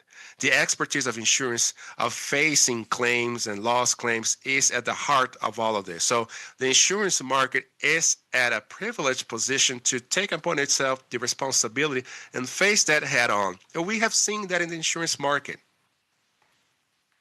And it has been doing that with a lot of responsibility. We also need to remember that we need to think beyond. We talk about financial education, but we still live in a country that's very similar to other global south countries. And we have a COP that is happening at the global south in the heart of the Amazon forest with a whole women panel. This is the future, right? The future has arrived. But we also need to think in terms of challenges that we live in a very unequal country with unequal incomes, with a lot of informal jobs. So we need to think of products and operations and models that are in alignment to the Brazilian reality, the reality of the global south. We need to think of life insurance. And again, I agree with what you said. Life insurance is not about death. It's about while we're still alive, with coverages that cover revenue loss, extreme heats. So the worker and employee can go out without worrying about getting sick because of the heat. We have the reality of women that have a lot of informal jobs in the country. We need to think about insurances that go beyond what we're thinking right now in terms of the mental model and increasing insurance penetration through the employer. For example, we go to the company and we offer them insurance. We need to think of models that attack head-on the informality of jobs in Brazil right now. We have distribution channels that are very well established in the country.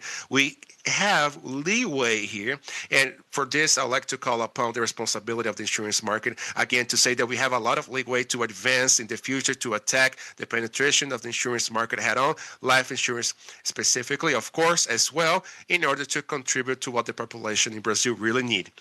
Now, that being said, to answer your question more specifically, we have a lot of regulation and supervision tools that are quite interesting to deal with all of that. We're not talking about regulation specifically. We most recently have took steps forward in order to treat sustainability and inclusion. So we created the Circular 66 that basically says that from now on, sustainability is your core business. It's not about just creating a small part of your office to treat about sustainability. Now you do risk assessment. You need to foster the information, to disclose that information. You need to make that information to go back to the regulator, to the state, and that is important. And we have seen the market quite embracing it. And that is relevant because there's no such thing as risk management without thinking about climate change. Banks are modeling climate risk because it affects the indebtedness of their credit. Climatic risk is no longer something that was just a footnote. It's part of everything. It's risk for the industry, for everyone. So everyone needs to think about it. Most recently, we had created a new rule in classifying products as sustainable to avoid greenwash. This is a call for transparency and efficiency because we need to make sure that those products are actually green. This was a very important step towards the second step of this agenda, that's for us to create reliable indexes and metrics that are objective enough in order for us to follow through with all of that. So I also think that that is an important part of the future in classifying products. The labeling product in Brazil will start to grow even more. We have the Brazilian Sustainable Agenda that is going also to grow more and more. So we have been walking along this journey in order to avoid greenwashing. And most recently, we had the norm that forbids the contract of rural insurances for companies that are not following the correct standards for sustainability. We're basically saying that do not invest in producers that are not walking towards sustainability, and that helps create a more virtuous cycle. And again, going back to risk reduction, if you adopt practices of risk reduction management in your company for your client, you have less. You make sure that your risk is more manageable, is lower. And we have supervisional practices that are also going to be able to assure that without compromising the market solidity, because these practices of risk reduction are essential for the practices of insurance companies. I don't want to go deeper into this, but that's pretty much a little bit of what I want to mention. Perfect. Thank you so much, Jessica. You started to talk about data. Yes, and I think that, of course, the more data that we have, more effective we will be. And to bring another concrete case, we that are life insurance companies, we work with the well-being. And the well-being, just like you said, reduce future risks. And to reduce future risks is also associated to our business under the point of view of the well-being, people taking care of themselves. So it's part of our job. Since you mentioned Latin America, let me change the question here now, because I want, Mabir, you to tell us about the Sustainability Alliance, the sector in Colombia, and you bring an initiative for us to know about what you're doing. Thank you so much for inviting me for this panel. So many women here. Yeah, so definitely, it's truly a mark that it's important to highlight here at this COP30. So we women are more, we tend to take care of ourselves more. So the role of women in the insurance industry is more and more important, and that is made visible here. Before talking about the Partnership for Sustainability, I wanted to reflect on what Tatiana and Jessica just mentioned. That is why the climate change subject themes and diversity are important for the insurance sector. Well, we are aware that these risks are macros, and macro risks that are interconnected. And all these risks at the end of the day, like our supervisor for the Colombia understood it, he has helped that identities and financial entities work with climatic issues. And by doing all of that, he understood that those are financial risks. And we, as a financial institution, we have the role in administrating all of that, because our business depends on the events that could happen through all those risks. But through the insurance sector, we also have a unique condition that is to allow society to face and manage all these risks, thus building resilience. So that's a very important subject, because the COP is calling us to do this, to understand that climate change and diversity needs to be connected. We cannot talk about one without thinking about the other. So at Fase Golda, because we understand that sustainability is part of the DNA of the insurance sector, we made the proposal in creating a workspace with all the different insurance companies, that is the Partnership for Sustainability. That is a platform that has a very clear vision about governance, and that governance is important.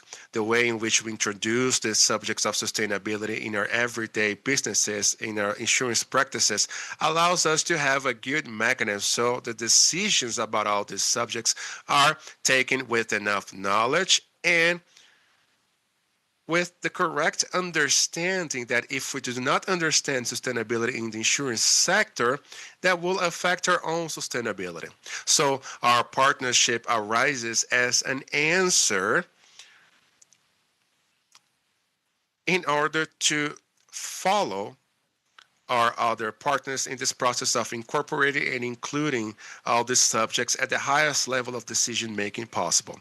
So this partnership was created through a very important exercise that we do in the world of sustainability, which are the exercise of double materiality. We had this exercise done in 2023, and that approach in knowing what kind of phenomena our activity generates and that impacts the environment, and also what are the type of phenomena that impact in our country and the world. We identify 10 material subjects, but at the core of that partnership, we focus in 5 subjects. So it's climate change, natural catastrophes, biodiversity, financial inclusion, and cybersecurity. All these 5 subjects is related to sustainability, because sustainability has a set of phenomena that we cannot treat it separately. And again, the insurance sector is important in this as well, especially inclusion, the low penetration that insurance has in terms of life insurance. All of that shows that there's a lot of work that needs to be done, not only in terms of financial education, that definitely is necessary, but also through the development of products that answer to the new realities that we are experiencing right now. So our partnership works towards that with those 5 material subjects. And it's also a space in which all the presidents of the companies that are going to establish the work agenda every year, they are the ones who are going to follow up with the sustainability agenda. Because we are really sure that sustainability in the insurance sector is not something to be left to the sidelines. It's subjects that actively determine the success of our activity. And our activity is all about making sure that other activities are easier to be done. So we help others as well. An important project that we are working on right now in Colombia, we mainly work in establishing a green taxonomy, and that taxonomy defines the sectors that are prioritized, because those sectors are the ones that have the most capacity to lower the emissions of greenhouse gases. The transportation sector in Colombia is really important, because my country right now, it's almost in the midst of the Andes.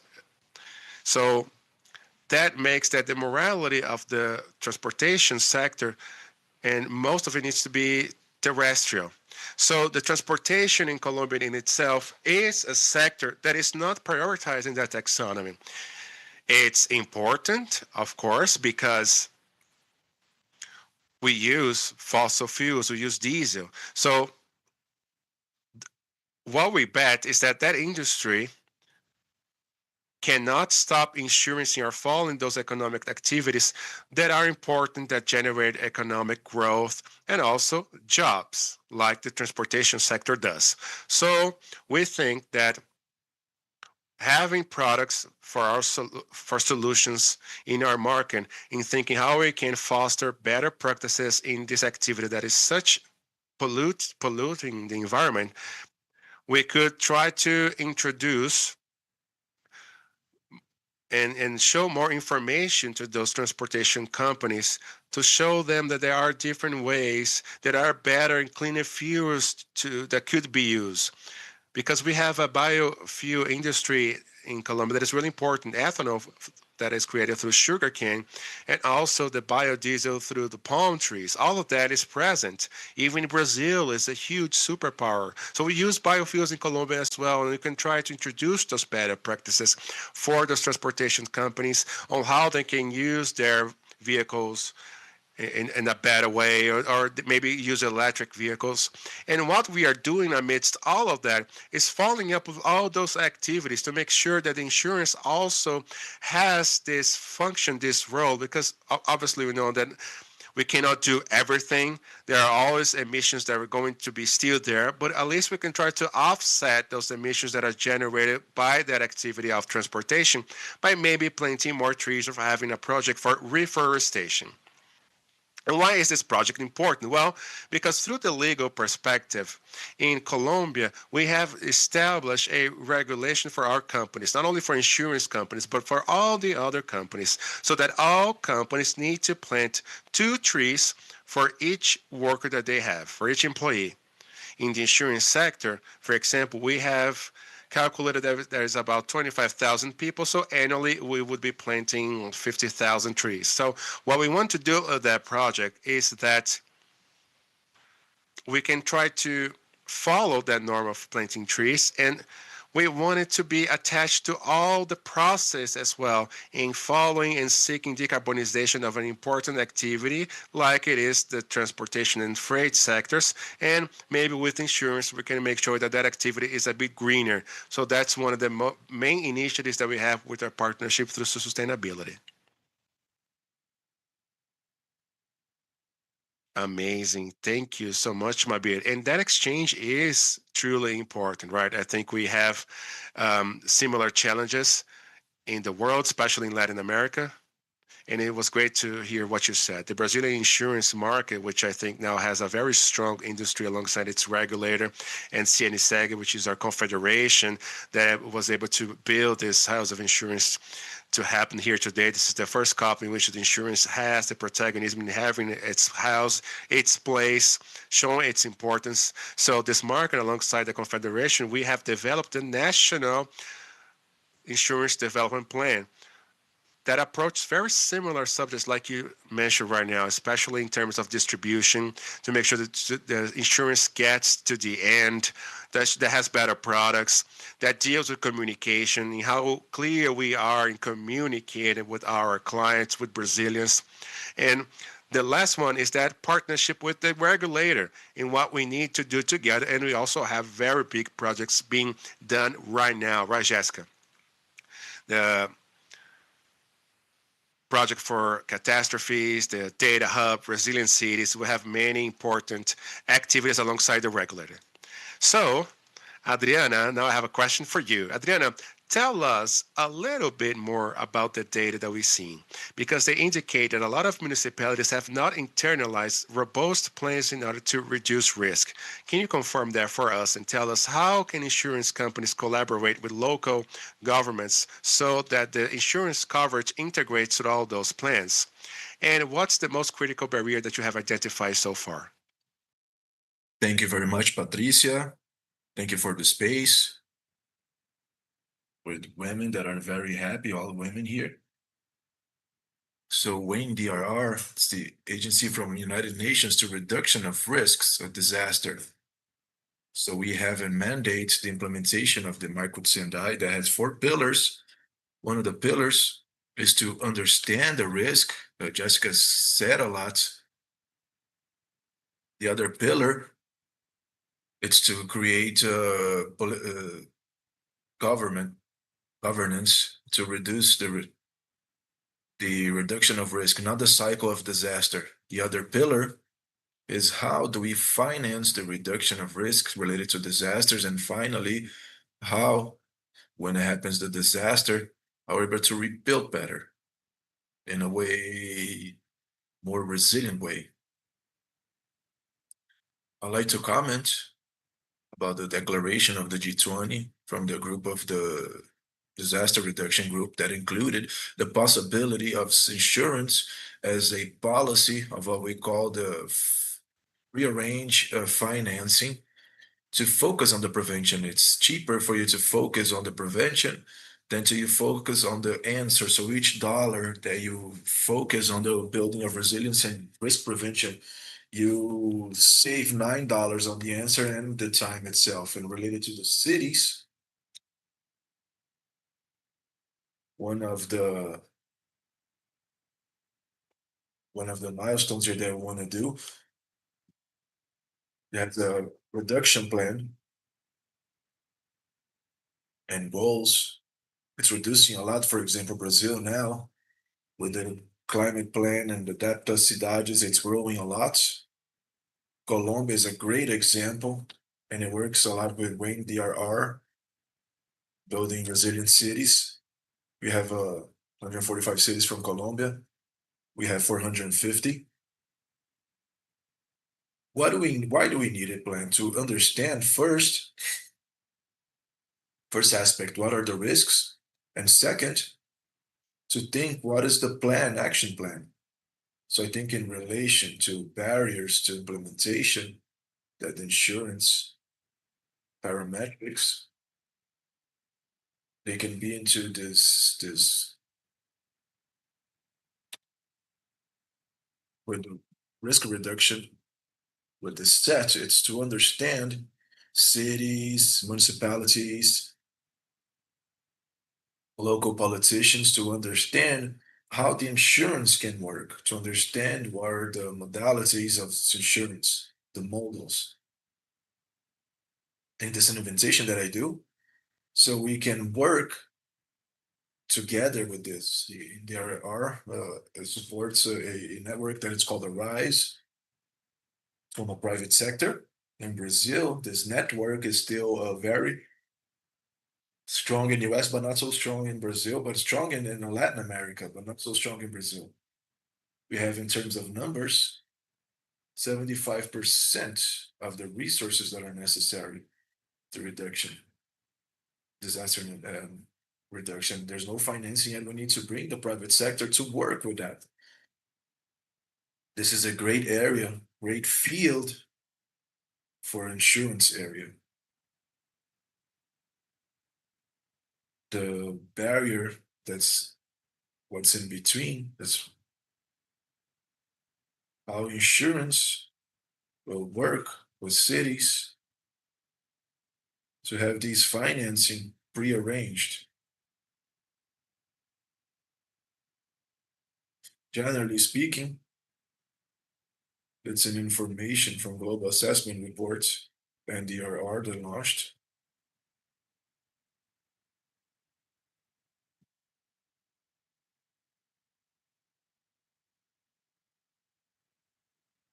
%95 go to mitigation, 4% go to adaptation, climate adaptation. Less than 1% go to reduction of risk disaster. To work with climate adaptation, with the ecosystem, to work with biodiversity is to do risk reduction. So we need to do this integration. Thank you.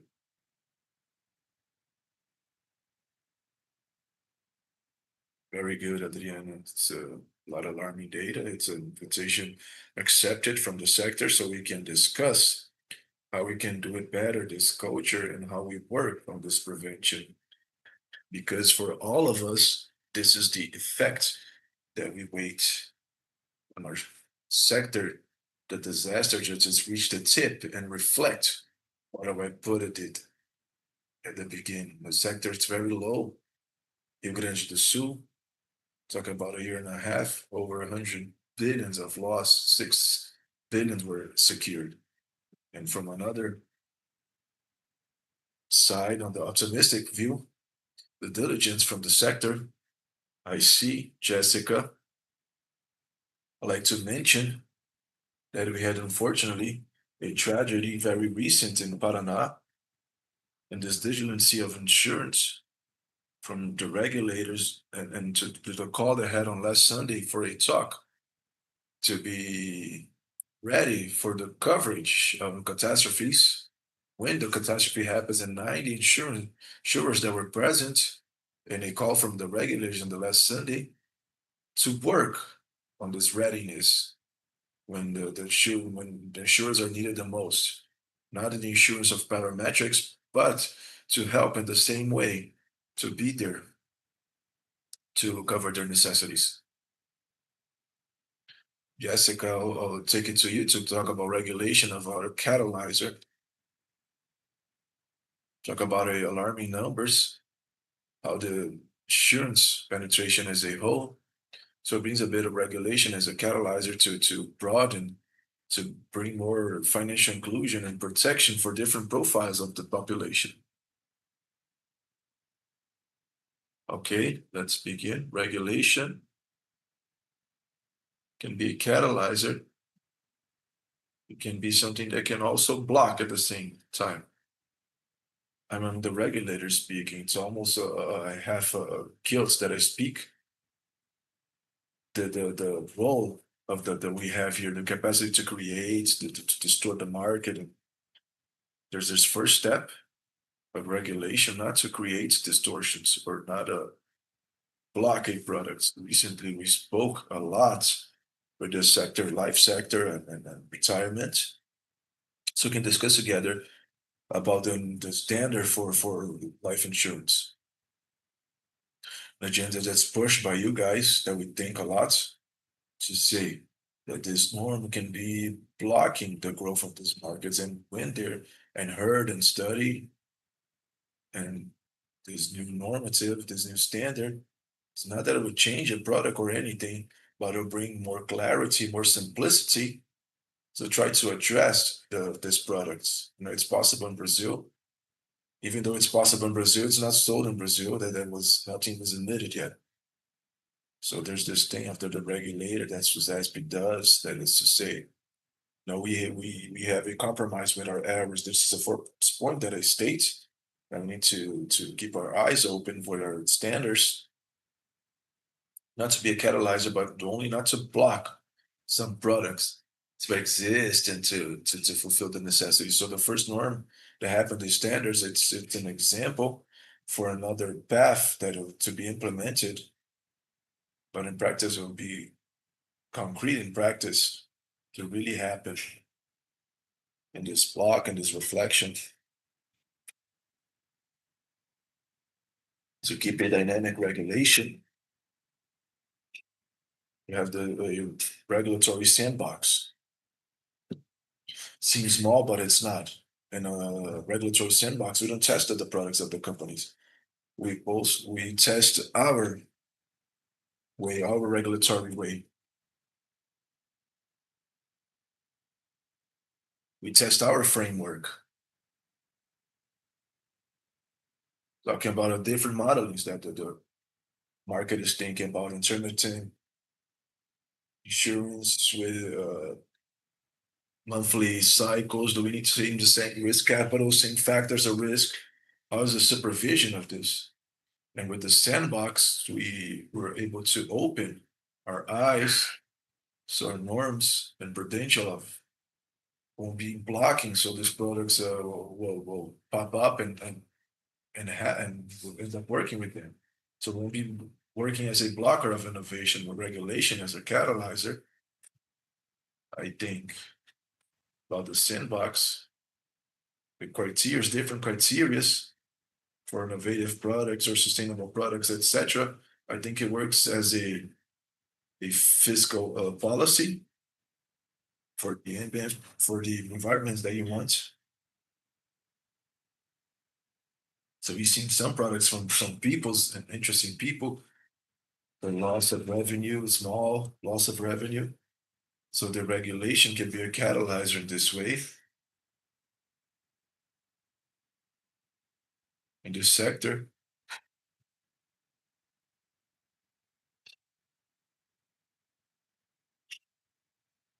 So you look into good practices, environmental good practice that the insurer will ask from them.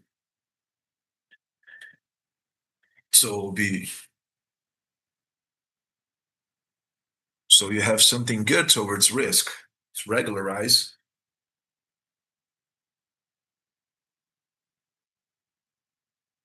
Insurance company, the insured, or market that's be regulated, thinking together, how can we, the subscription of risk, to induce good practices of companies from the insurer, from the insured, we build a vicious cycle.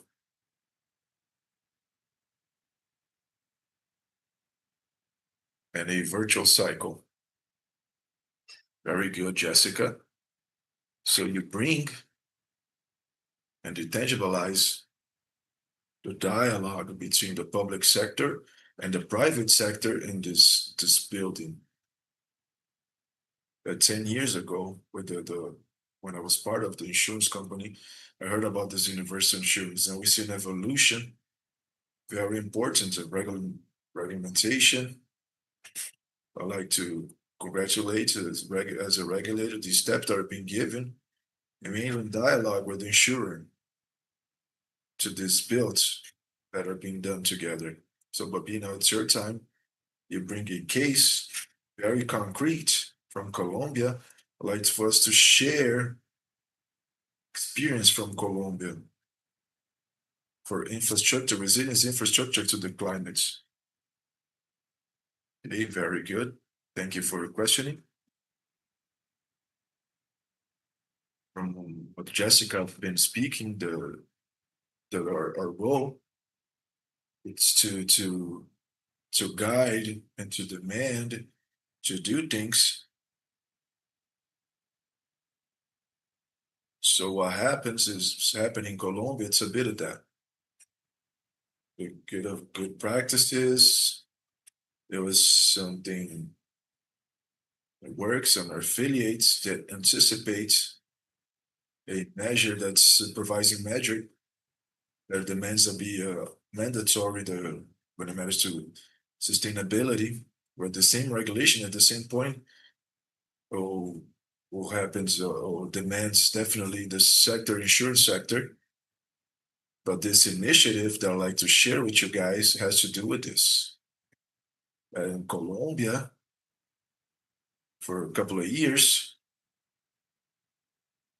been developing a normative that serves the infrastructure for us to be resilient related to the climate. And particularly, we have a development normative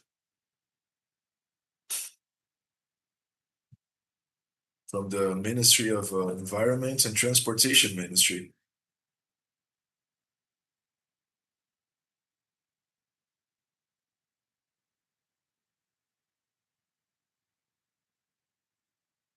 So the objective of this alignment is to guarantee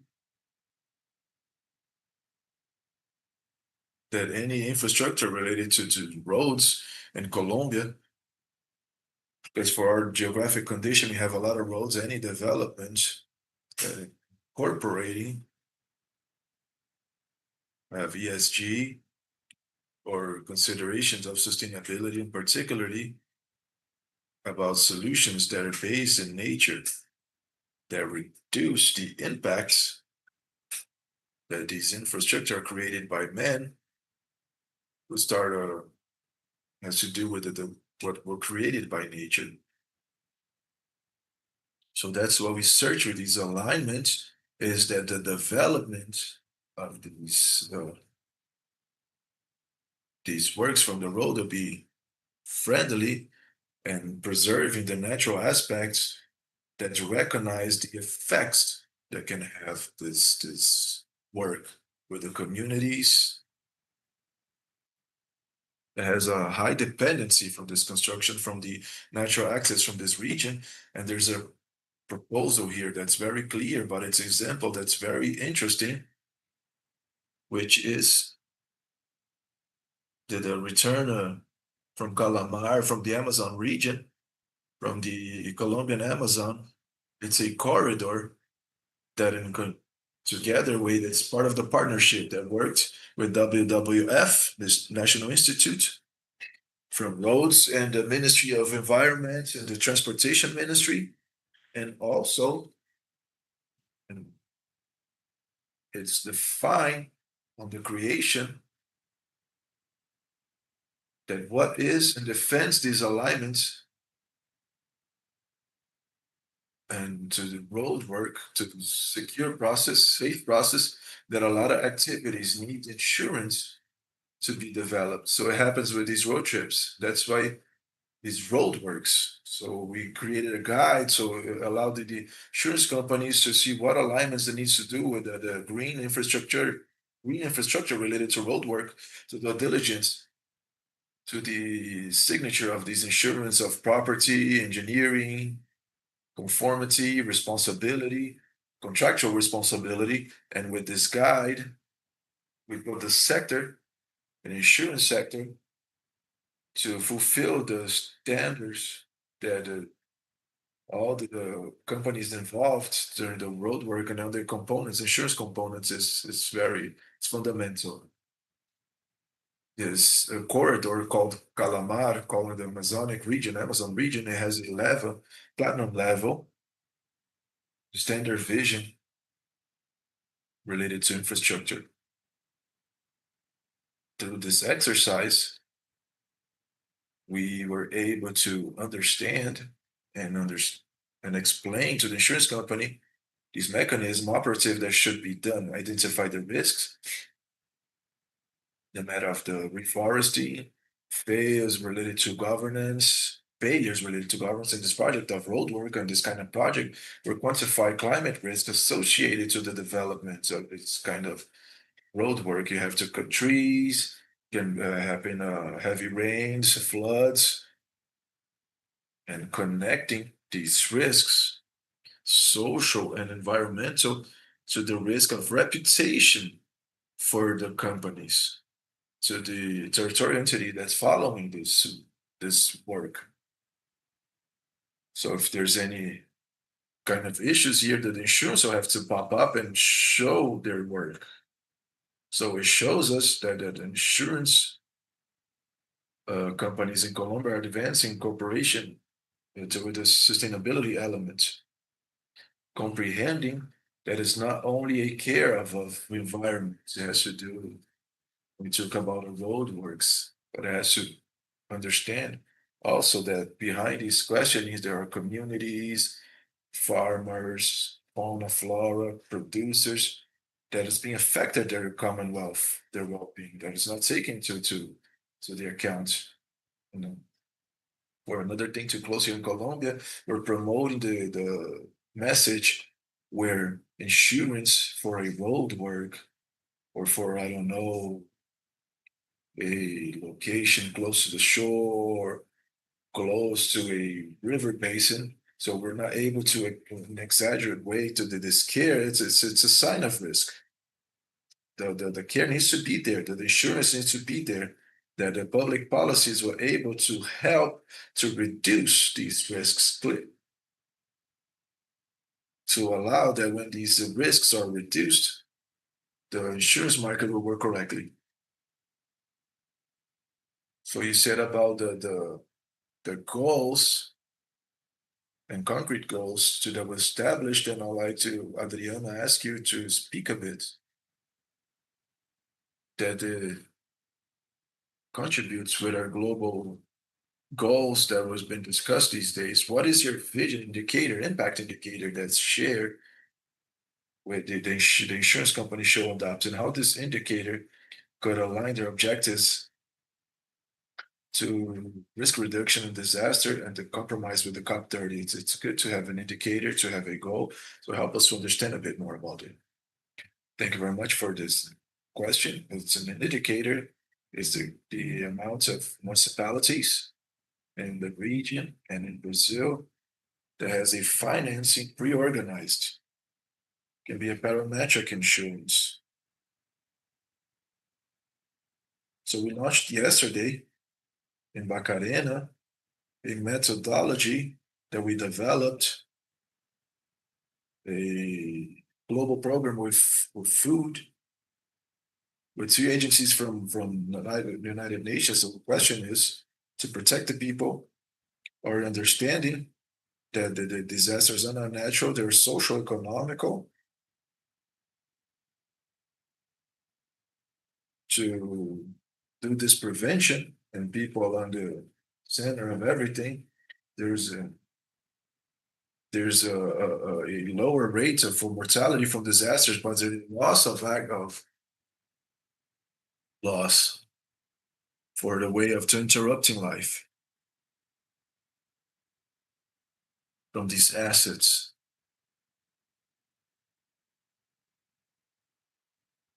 The risk of the reduction of disaster using insurance, parametric insurance. So now we're able to close in Brazil, but we're able to close in Colombia and Bolivia. So Colombia, we're working with Porto Nariño, and Bolivia working with Cobija. So we're doing this work. Brazil, Colombia, and Bolivia, and also in Peru. This is a project that we've been doing the proof of concept. We did the pilot on the expectancy to scale this project. It's indicated it's very good. The quantity of municipalities that has parametric insurance, that's very organized.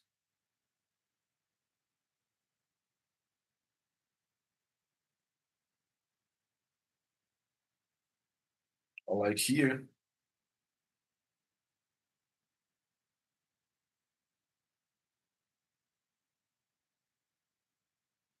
I like to bring two strong women here to tell us the experience, the COP30's implementation.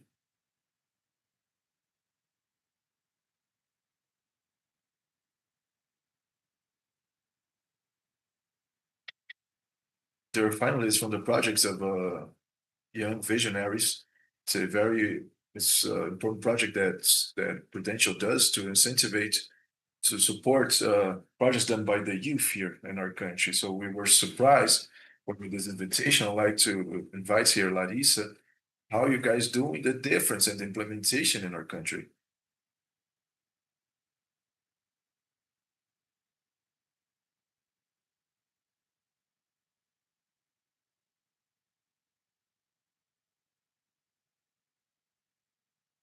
Thank you, Prudential. Sure, Casa do Seguro for the invitation. My name is Larissa Cordeiro.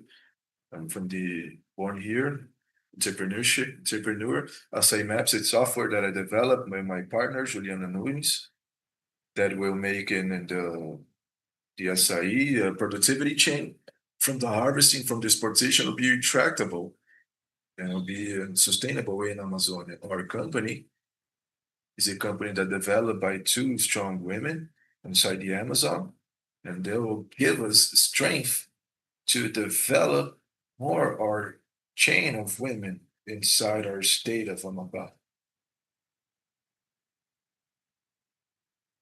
We were finalists from the program from Prudential and reinforced by compromise to the social impact. Amazonia reminds us from our country that it's something collective that we need to do. From the economy of the forest, from all of us.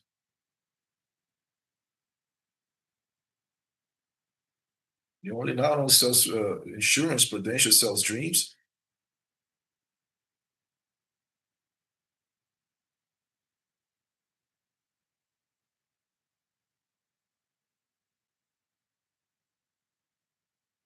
Oh, thank you all for the invitation.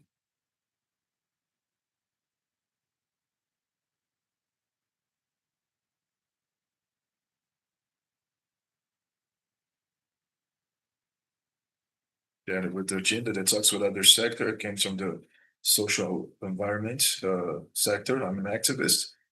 I'm director from an organization called Palmares Lobby. We work for justice, climate justice from the north and northeast part of Brazil. And I like to take advantage of this moment and say a couple of things. Now I talk a lot, so I apologize. Sorry to break the protocols. I brought it here. Our book here, our evaluation book that it was the one award from the Jovem Visionários to be finalist from this award. Not just the journey itself that we had from the graduation, from formation, the training, all the support that was given throughout the process, and then it connected me with this insurance field that I was able to develop with other companies, with other NGOs in this area, with organizations that never got out of me. That once we're crossed with these data, that it reminded us that we realized that we are part of the data, and then we wake up for a reality to rationalize the system, because we know that when we talk about the climate crisis is the crisis of people, we are aware that they have color, they have a location. So we talk about a racialized crisis with the racism, the environment racist that the indigenous people and the black, they suffer more. So it's not equal. It's not everyone on the same ship, one on the yacht and the other one on the canoe and rowing to see if they get somewhere. And this book, it says something about this evaluation book, has some financial resources about the neighborhood that works with the traditional communities, the difficulty they have to access resources for their projects. And I was finalist for a project that's called Lab Negro, that was to train indigenous people and black people to understand about how to get these resources, financial resources.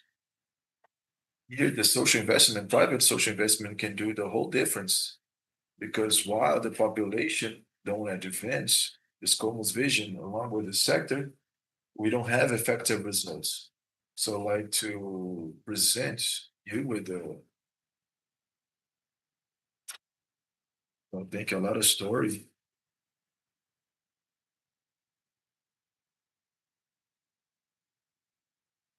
With this report, we end here. Come here to take a picture with us. As you started here that the president is now, and look, two young women here, and then to help change the reality of Brazil. Thank you very much. Congratulations. And we're counting on you guys, and of course, along with us, to make the difference. And come here to take a picture with us.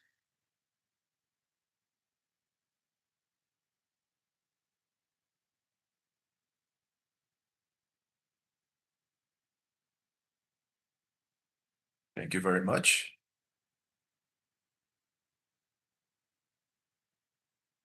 The next panel will be climate and health. Reimagining the insurance for a sustainable future. The panel has to argue how the climate change, how the insurance sector can help on the scenario, not just a payer of claims to become an agent of resilience and related to climate and social issues.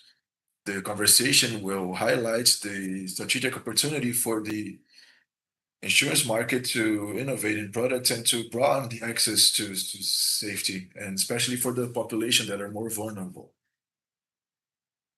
To be part of this panel, I'll invite to the stage Jean Mometo, senior researcher from INPE.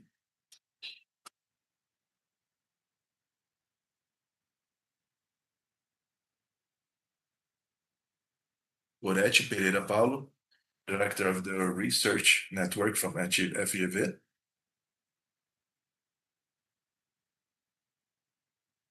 Luciana Dallagnol, superintendent from sustainability from CNseg. Gabriela Sisi, vice president from Prudential.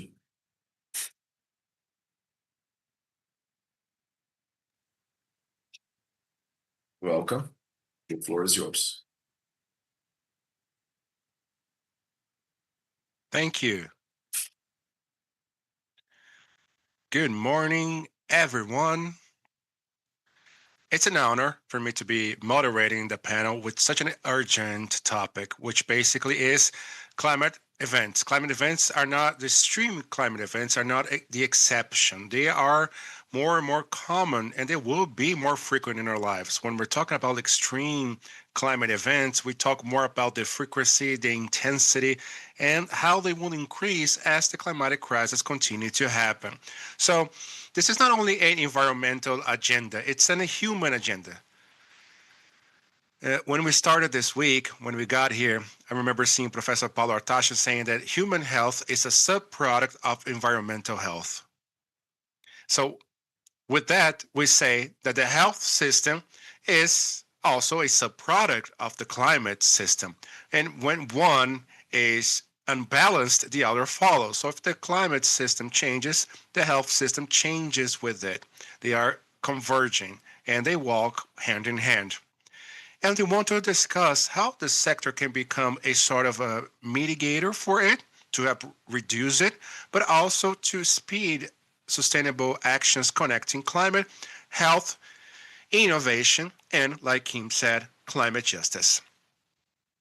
So I have here with me in this panel Professor Gorete Pereira Paulo, Director of Research and Innovation from Fundação Getúlio Vargas, Jean-Pierre Rometo, Senior Researcher at INPE, and Luciana Lagnoso, Superintendent of Sustainability at CNseg.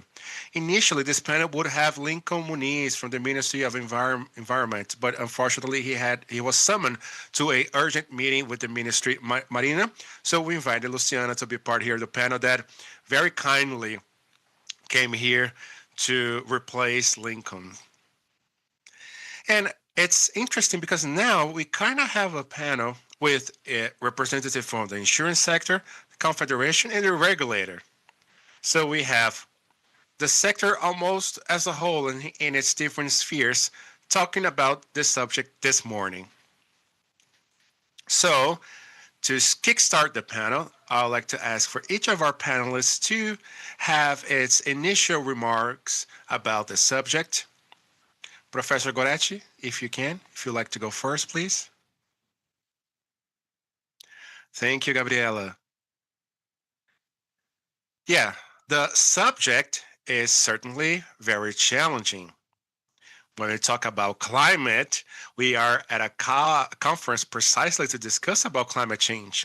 And health is something that has quite some time been representing an issue in Brazil. Although Brazil have a unified health system that is reference and an example to the entire world. The coverage of our public health system is something that is a world reference. In different type of events, when we're talking about the health, different Brazilian systems, it's one that is unmatched around the world and definitely an example of a success case. However, we do have some concerns with this new type of climate events happening more frequently. If you allow me to check my notes, because I have some data to share with you. This type of climatic events that we are mentioning right now that have been happening more and more frequently represent an additional challenge for the health system. Of all countries, let me share you some data from the World Bank report that talks about Latin America. It estimates that for every climate shock, like we had a tornado in Paraná most recently, but we also had a cyclone a few days ago in the Caribbean that was a high magnitude hurricane, an event considered one of the strongest in the history.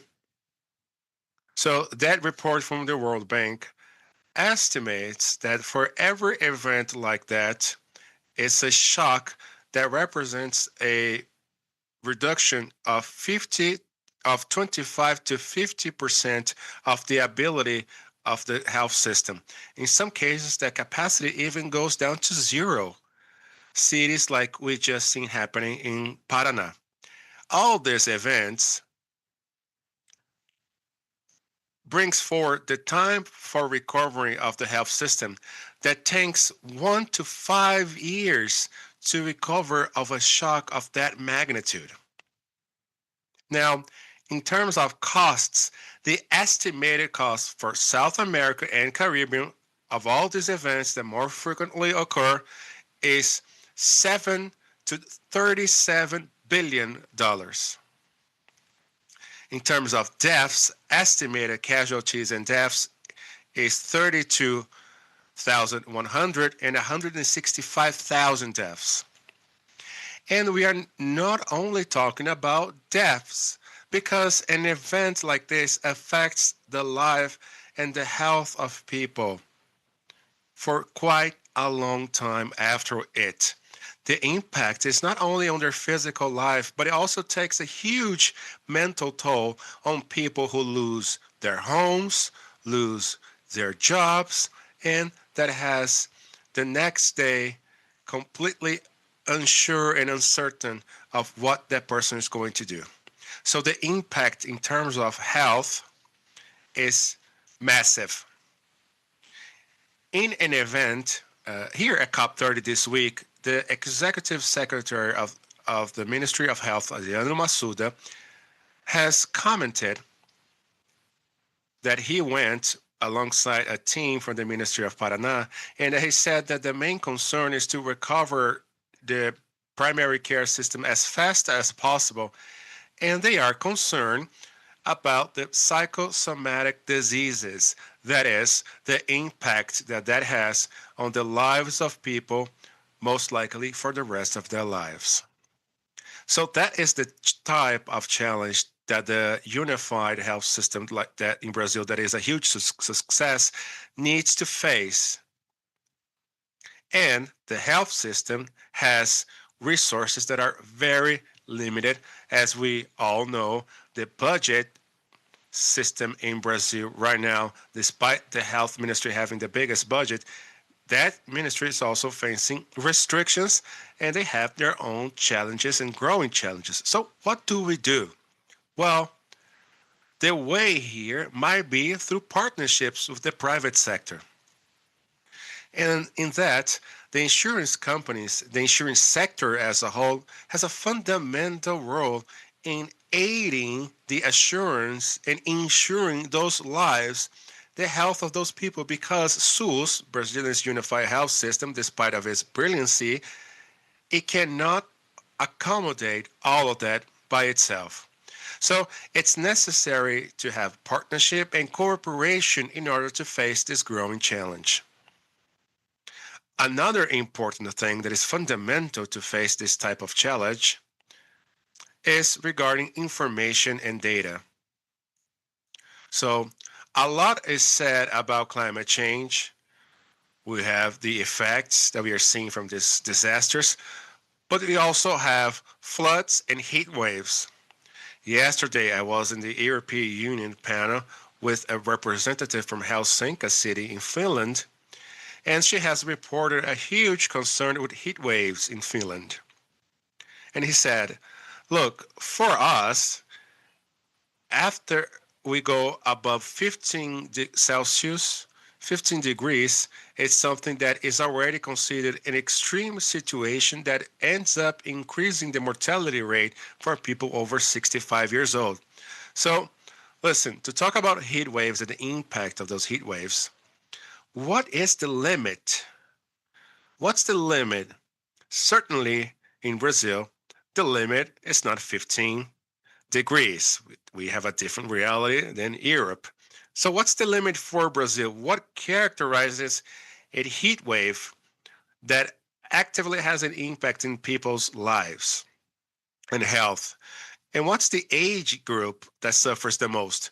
Just like for the example of Helsinki, she commented and she mentioned about children. Children usually from babies, small infants from 1 to 2, they have the habit of leaving the children outside of their homes. And they are also being impacted because of those heat waves. So we have a growing impact at the extreme parts of the age group, either very, very young children, infants and babies, or the elders. But in order to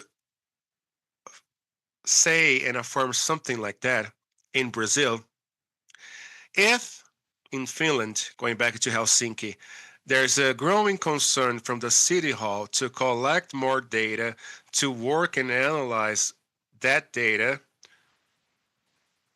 here in Brazil, we need to take a step back. We need to start collecting that data. We need to collect the data about air, about the quality of the air.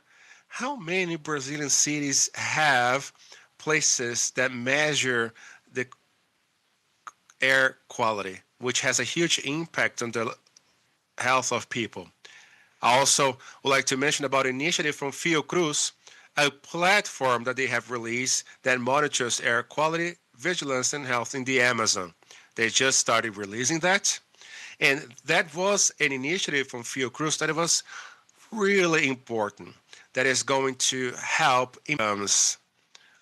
offline, the number of patients, all of that is fundamental for planning. And again, to precify insurance products. Because when I'm going to offer insurance for people in that city, how is that health system? Is it a more resilient system? Or is it the type of system that after they face a tragedy, that person will need to be relocated to a different area?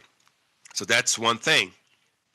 And a third project is the one of monitoring the risks and proposing a third system within this field cruise system that deals with the resilience of the health system. This is the first COP in which health is part of the agenda. It was put into the official agenda. We have an official day to discuss health for the first time, because we typically talk about the resilience of cities, and we need to discuss the resilience of the health systems, how we can support it.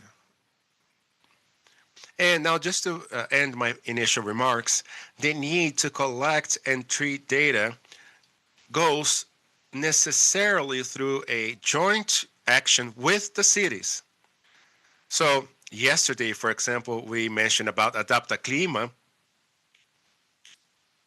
which is a plan that basically revises the climate plan, which establishes the climate goals at a city level. So it's fundamental that the cities have their resilience planning, and they can also start collecting data and sharing data in partnership with other sectors, for example, the insurance sector. Thank you, Gorete. Thank you so much. Jean-Pierre, your initial remarks, please.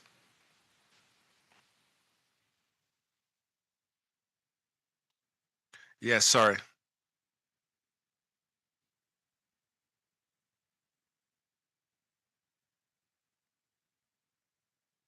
It's great to know how silence can. Well, Gorete just mentioned a lot of things in terms of data. So, very briefly, now to start my initial remarks, is how we bring scientific innovation, which is built in different levels, to this issue that is transversal. And like we said, it's multidisciplinary. It basically deals with an element that is very dear to health, to the society, which is health, that impacts all the different sectors, like insurance sector, to people's lives, everyday lives. And then, that is part of the different diseases and the psychological issues. This is not anything new, but it needs to be deeply considered, especially in the context that we're living right now. And I think God actually had a wonderful job talking about it, which is climate change. We are already experiencing it, certainly, and we are now just basically going through an environment that society doesn't know yet fully. We don't know the level of the events that we're going to experience in the future with the intensity that they have. We know so little about it that these events, they materialize itself in impacts. We can see the result of those events on how they shake the system and the impact that they have on society, which aggravates a situation that socially is already very complex, which is a situation of social inequalities that is already huge, in having parts of the population that are already vulnerable. And by being exposed to a more extreme climate,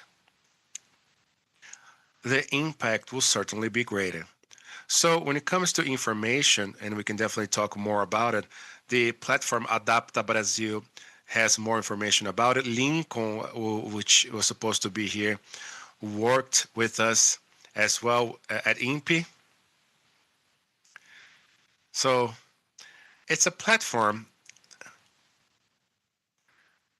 that is very important for public policies, but also for private initiative, for the civil society, for the third sector. It's information that are important for decision making, for a wide array of sectors and social elements that are overall impacted by climate. And health certainly is part of it. We have been working with Fiocruz. Mauricio in Bahia is doing an amazing work regarding heat waves. It's something that we're even adding to the platform. But there's another important element, which are disease transmitted by vectors, the other viruses, which is dengue, chikungunya, Zika, malaria, yellow fever. All of that goes inside that context of vectors. So, which with a warmer climate with less humidity, you have more insects showing up. And if the insects are contaminated, you have an issue for the disease to be spread. So, what do we need to know? What does climate science can add here? Well, we can try to forecast how all these climatic indicators affect all those elements, be it the heat waves, the intensity and frequency of those, which are really important. When we go to the issue of databases, like we were talking, the spatial resolution of that, that is, if you get a municipality like Belém, which regions in that city would be potentially more impacted, because all of that is critical for the insurance sector, of course, in order to map critical zones in terms of premiums, coverages, and strategies, and also for public actions to make decisions. So you see, these are important elements. So the better we evolve in terms of climate data, it's going to help it a lot. And then all the social context, the structure makes people more vulnerable. All that can be mapped.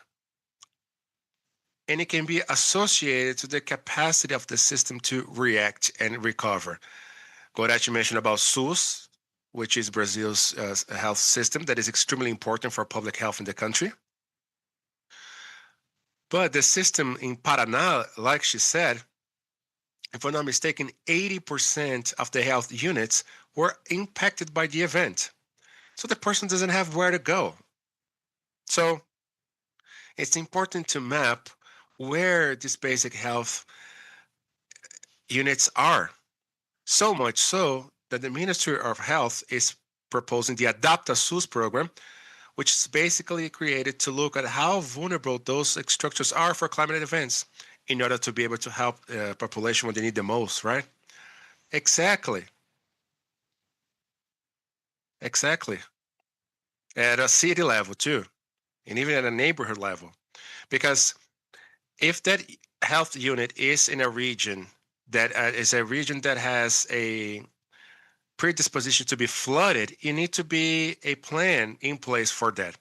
And just two last things here to end my initial remarks. We basically have the risk of the disease in itself, the situation, the conditions, the health condition. You have the effectiveness of that, which is basically when that risk actually materializes, actually occurs, which is the impact. And you have the future impact. For example, if you have cities that experiences landslides, floods, that has an issue with leptospirosis, which is basically a exposition to a health condition that not all population is exposed to, but at a critical level like this, they all would be. So another prepare of the system is to deal with those peaks, sort of peaks of the occurrence of that disease. And that was made very clear for us during COVID. The system simply wasn't ready for the peak of demand for respirators, of support, and all of that. So we need to think how we prepare for all of that under the guise of climate change, which is what we're discussing. That was great, Xian. Thank you. And as regarding the climate intelligence too, like we talked earlier this week. So, Lou, please, your initial remarks so we can start our questions for the panelists. Thank you, Gabi. Thank you for giving me the possibility of being here in this panel with amazing people that are really relevant for this topic. For me, it's an honor to be here within Casa do Seguro, the House of Insurance in Belém, to discuss about a issue that impacts all the spheres in our society. We're not only talking about people or businesses or structures or governments. We're talking about our country, the resilience of our country in the long term. So, to echo a little bit of what you said earlier about the regulator being here in the previous panel, the government being here discussing with us, we have also what Goretti said about we needing reliable, structured data in order to support best decision making. And Jean just also said that we need to understand the risk. Society needs to be aware of this new normal, these new risks. And the initiative that Casa do Seguro, the House of Insurance here, had was great in fostering the relationships of the insurance companies that embrace the project. All of this shows for us how important it is for us to discuss these three spheres, placing the agents that are part of it in the same panel and on the same conference discussing about it, and learning how the sector can use data, because the insurance sector basically lives for data, right? All our process for persifying, underwriting, risk management actions, all of that are done based on data.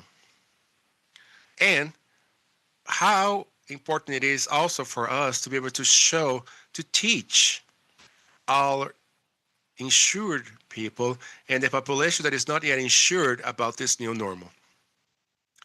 With all this being said, the insurance sector joins as a protagonist in this agenda because it has the ability to gather all the stakeholders and bring solutions that could actually bring this sectorial concern for the agenda. And that's important because the bigger the protection gap of a country, less responsive that country is after a big climate and extreme event. There are studies about it. That's not just my opinion. So societies that have more access to insurances, it responds faster. Its basic structure becomes better prepared to answer things faster with basic services like hospital services, transportation of the population, education, and so on and so forth. And so why is it important for us to talk about that in the insurance sector? Because beyond the thing of the protection gap being more responsive after a climatic event, it also brings a sort of relief for the government in terms of reconstruction. And that relief comes in a much more immediate and faster way that actually helps economy and society to recover what they lost, their income, their assets, and the structure of a life that they had previously a climate event, that extreme event. And if we not keep an eye to that a long term, the scenario could be dire. That is, the bigger the gap, the bigger the protection gap, the more expensive the risk will become. So more and more inaccessible the risk would be by the population. So it's a virtual cycle. I think somebody said that virtual cycle, right? I agree. Why a virtual circle? Because if society, and here I'm talking as part of the CNseg, stimulates, fosters, drives projects, and helps the accessibility of insurances, it's increasing the protection of society as a whole.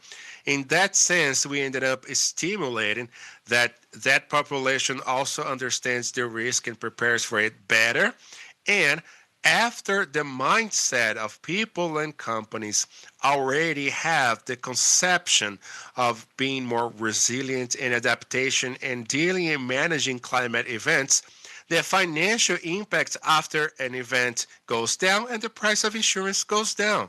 So it truly is a virtual cycle, and that's why we're here. That's why this house was built. That's why we are inviting all of the stakeholders here that have a direct action and impact on this agenda to talk about it. And that is part of an overall larger project from the Confederation, and Prudential is also an incentivizer of it, which is the planning of development of the insurance market. We have a very ambitious goal in increasing the access to insurance for the population in 30%. And how we're going to do it?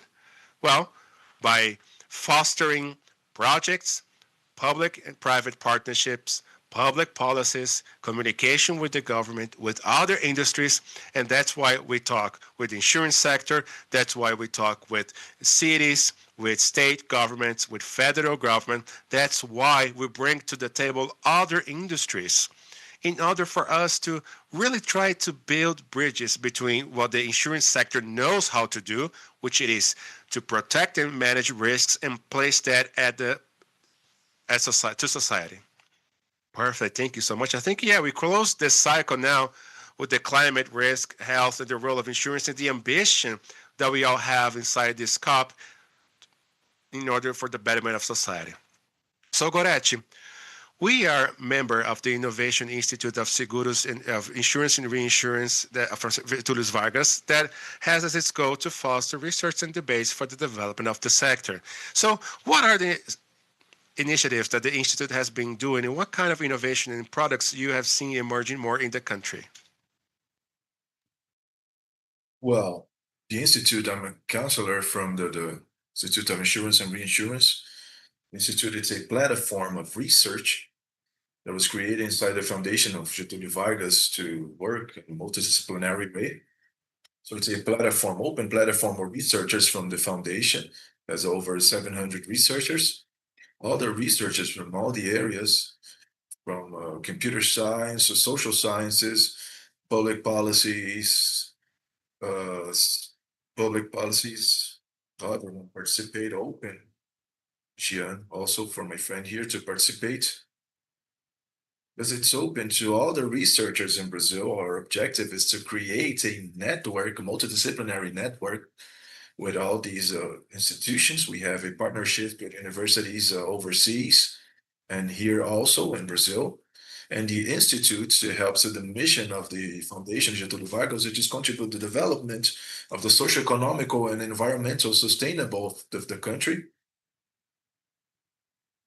Wants to contribute with innovation that the sector of insurance sector that it proposed to contribute with innovations, so the insurance sector will develop itself. So this gap will reduce, the so-called gap that we say here will be reduced through public policies, what other countries did to have a bigger coverage in the area of insurance. So we try to give supports to public policies to reduce the insurance gap based on evidence, based on data. That's why I highlighted and gave the importance of the data in my first speech. Participating in the first emission of the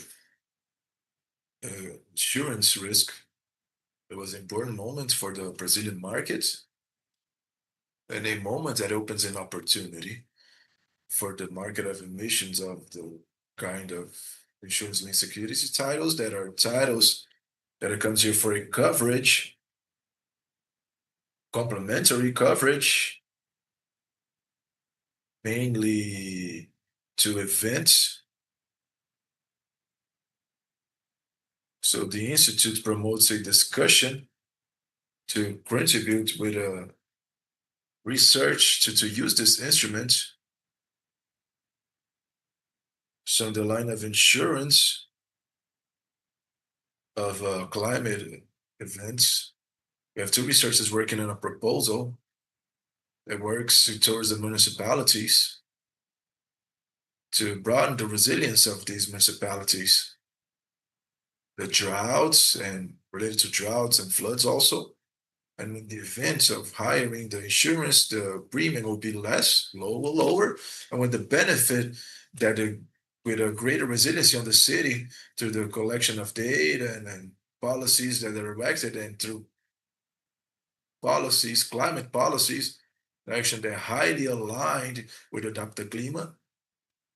And to do like the city has more, it'll be easy to get access to financing to health that we've been speaking. The public health system is very good, but it needs a complement. It needs the private investment. So this action to broaden the resilience of the city gives a premium with less cost, but it helps with the maintenance towards financing towards cities domestically and internationally speaking, when they need, especially municipality needs a authorization from the federal government. We also work in the open insurance, which is a way to diminish the gap, insurance gap, so that the population will have a greater conscious to hire insurance that has the accessible cost that is necessary. And the agricultural insurance also, that is a policy that exists already. There's not so much implemented in Brazil. The agricultural policy concentrates more on the subsidiary to the credit instead of the insurance, the agricultural insurance. Sometimes it's the opposite compared to the US, for example, all the production is insured. So you're not able to have a credit if you don't have insurance here. The investment is more towards subsidies. So it's a point that we can broaden the agricultural insurance. The member from the Institute of and Reinsurance and Insurance, and we have an observatory of rural insurance. We have insurance as an instrument of mitigation to the cybernetic risk. This point has to do with the open insurance because the greatest risk and the greatest obstacles that we have now to implementation, it's due to cybernetic risk, it's the security from the networks. The open financing walked a little bit faster because the bank, they see with a tradition of high technology and advanced security systems since from hyperinflation that we have from inflation. So our banks, they have systems, very advanced security that it made easier the creation of the open insurance and innovations, for example, PIX, the great innovation in Brazil, great instrument of inclusion, financial inclusion. An example, we did a work recently for the foundation, Gates Foundation, that wants to take the example of PIX to India. Because why? India, the matter of financial inclusion, it's a very big challenge. So we're talking about inclusion, talking about we need insurance for all the population. The climate change, when we talk about transition, measures to adaptation and mitigation, people need to get in the center of the measures. So we think, first of all, inclusion. So the regulation work for them in the insurance parts, they have these concepts in mind. They have a focus the consumer in partnership with CNseg, with SUSEP, to share these data. You always hear me about data, where public policies are done based on evidence. And it unites to contribute to the growth of the country. It's through the providing of data, research, that it facilitates this development. Socially and environmentally sustainable and centered in people that are done in an inclusive way. That's why I decided with API, with the implementation of the reform and then related to insurance. When we talk about tributes, but taxation, talk about inclusion against. like to the money to be used, the more efficient way. That's what the tax reform have to have as an objective. How to help better the society. So the matter is who will offer the best services for the society. Is it the public sector, private sector? Taxes, it's redistributed between one and the other. There's a reflection that are done is let's leave as a target the best service for the society. Let's prioritize the inclusion and the service for the people. If it's public sector or private sector, let's see who do it better. If the public sector or company, we're talking about in the previous panel about the access to insurance and the matter of the insurance, life insurance. We have products already that counts with a medicine, telemedicine, and on the first semester, we have a coverage of 25,000 appointments through online. We're able to expand the access to population. That's how we can take it off the public system to very relevant things related to the public health system. With this role in the public-private partners, who's able to do it better, and the responsibility of imagine a service of low-cost service. It's an excellent example. We're talking about the climate crisis and have studies from Fiocruz that tells about the prolonged exposure, this climate crisis to mental issues. How the insurance sector can help with that in concept of protection, with this demanding of coverage in life, with the new living that we're going to have with the climate crisis. We were talking an example that I knew a kid that lives in the city of Petropolis in Rio, that the city of Petropolis is constantly, there's always the issue with floods and heavy rain, deaths. Every summer there was a trauma that was locked inside the school, and he started to rain, and he had a crisis because dad was in Petropolis, or consequences that we won't take in consideration when we think about the climate crisis. What are the scars that are left behind, not just physical ones, but psychological ones? I think this example is very emblematic because in reality, it shows the amplitude of the challenges that we're living and the complexity of the solutions. So, my reading here, the sector has a capacity, capillarity very big,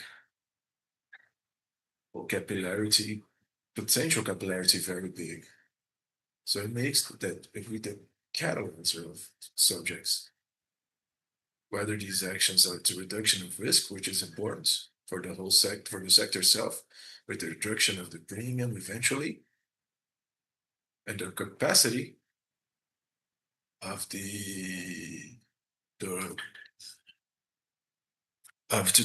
recover from this recovery from these places, and includes the people centrally. Oh, sorry, I let my paper drop.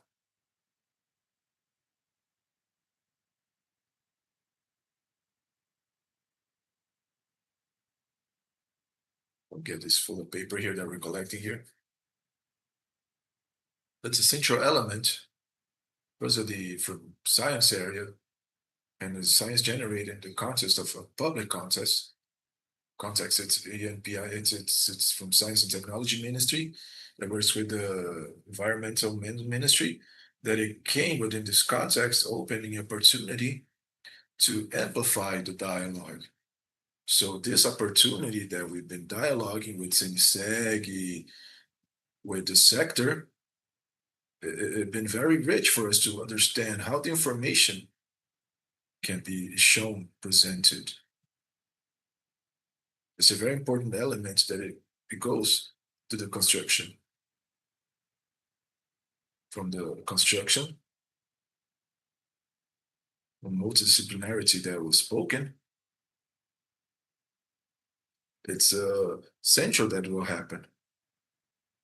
It goes to that. So it's very important aspect.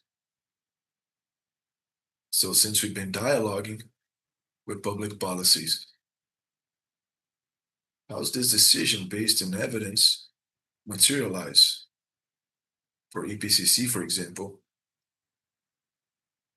with volume, scientific from the impact of what is happening, happen every day. Have a capacity to generate information to satellite that's very big. So that allows us to have a resolution, a reading, spatial reading data, but a lot more granularity. We were speaking before, and the impact on the risk has a lot to do with the structure, local structure. On the real parts, but there's social, of course. It occupies a territory, how to express to this. And these elements, you can see the matter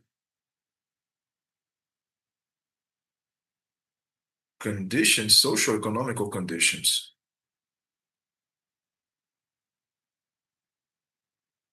There's a luminosity or frequency of movement. So be available for the sector, so it can be looked upon in the territory as a way more fine, in a way that the sector has a very big volume of data already, very good modeling, as this to include the climate on this modeling as a problem, probabilistic problem. So will I have a planning this summer? So I have a planning for the upcoming the other summers. I want to know how we're going to be in 2038. So this projection, it includes a certainty. I think it's very important. Not for us to read this uncertainty, and how do we able to distribute in the territory and certain areas for certain actions. So I think it's very important. Obviously, this is done in a way, the collaborative way. I don't understand about insurance. Of course, me as a user. That's why we go to that. The thing about public policies, they talk about the cities, the adapta cidades. It's in a way talking derived from Adapta Brasil. So it's interesting. Adapta Clima. It's associated to back in 2016.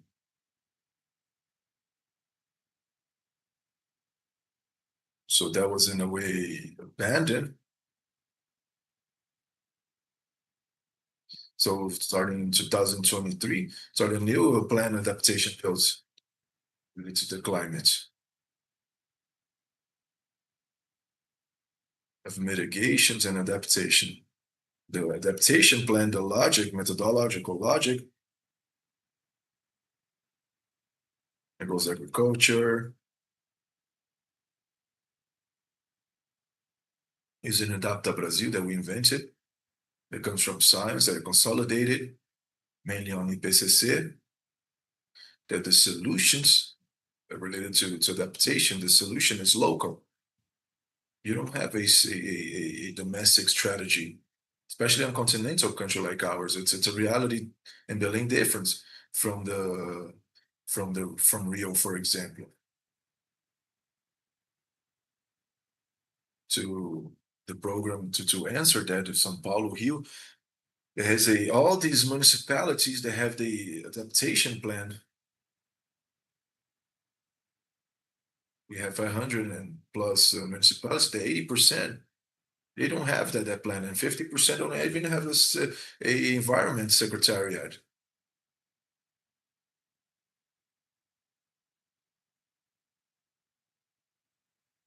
So this dialogue, multi-sectorial, it won't happen. So adaptation, where is it? Where the places of health system that has to do with territory, coordinating with climate, has to do the perspective with access to water, distribution of food. So our problems that are multi-faced. So get the problems, we deal with it, so the municipalities can do a plan. So where can I work to reduce risk? So I think for the sector to have the opportunity to dialogue. So we have data here, we have information there and here. But this dialogue, public-private dialogue in the context of that citation, it's central. Thank you, Jean. Bru, in the context that insurance needs to evolve to support the climate resilience to life and health, what's the sectorial role to stimulate innovation, new products, incorporation of climate risks from the coverage? That'd be while my friends were talking, and going to you Goretti's and Jean's speeches, that they said that climate change, it impacts people, lives that are there, people that they lose everything, and they're completely, they don't have access to anything, for the given moment. And then Jean just said, oh, we need to work with adaptation. So we need to transform these data and solutions and policies, and this needs to start at the municipalities. So with this worry, so CNseg developed a report that it's climate events, that it was launched yesterday here at the Casa de Seguro, and it's a report that it brings data, trusted data from the sector, from public bases, private ones, and the most important of all, from the insurance companies. So this report brings a map, very detailed map, of how the extreme climate events are impacting the insurance companies and the sector and the economy of the country, distributing regionally by sector, and the social economic impact into that. And what does that mean? That we can use this to create products, personalized products, to diminish this gap and to make the sector be present at the life of people and the daily lives of the society based on data. So that's what it is. So this radar, this report, it's part of a project from the climate intelligence. First part of the projects we're making available from our insurance companies and to society as a whole, two tools that will help to measure the risks from places that are being monitored, are being insured or evaluated, to propose policies, projects, proximity with the industries. And initially we're talking about physical risk with flood. Next year we're going to go for other physical risks, and we're going to have another tools to validate the social environment, to those rural parts, the rural property, they're being conceived, the coverage of the insurance. The insurance will do a consultancy on this tool, and this tool will show if this area that it's had any issues, for example, related to slave work, or if it's a protected area. So it brings security for our business. So my message is that I leave here is, we need to use data, science, technology, innovation for our community, for our society. So we'll leave here already. One with you here on the report, Goretti, if you guys are able to right here. There's this report, it's available in the Confederation site. Just go there.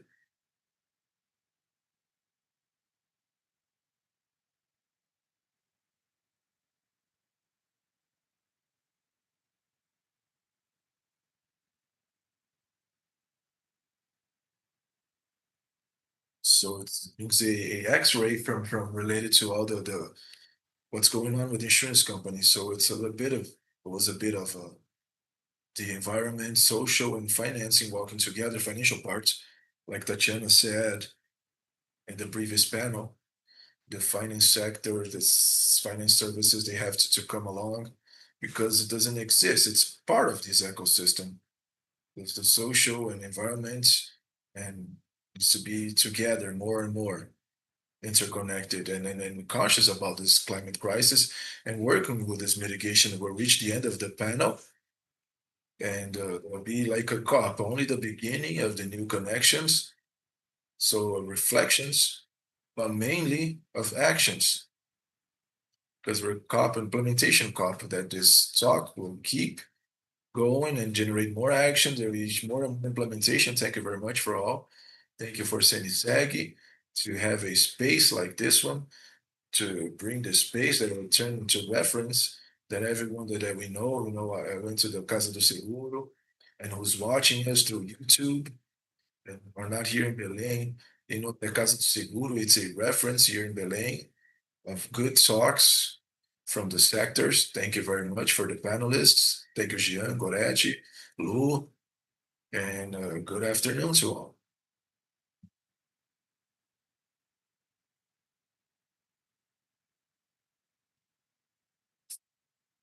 Thank you all to the participants and Prudential for the construction of these excellent panels that we had in this morning.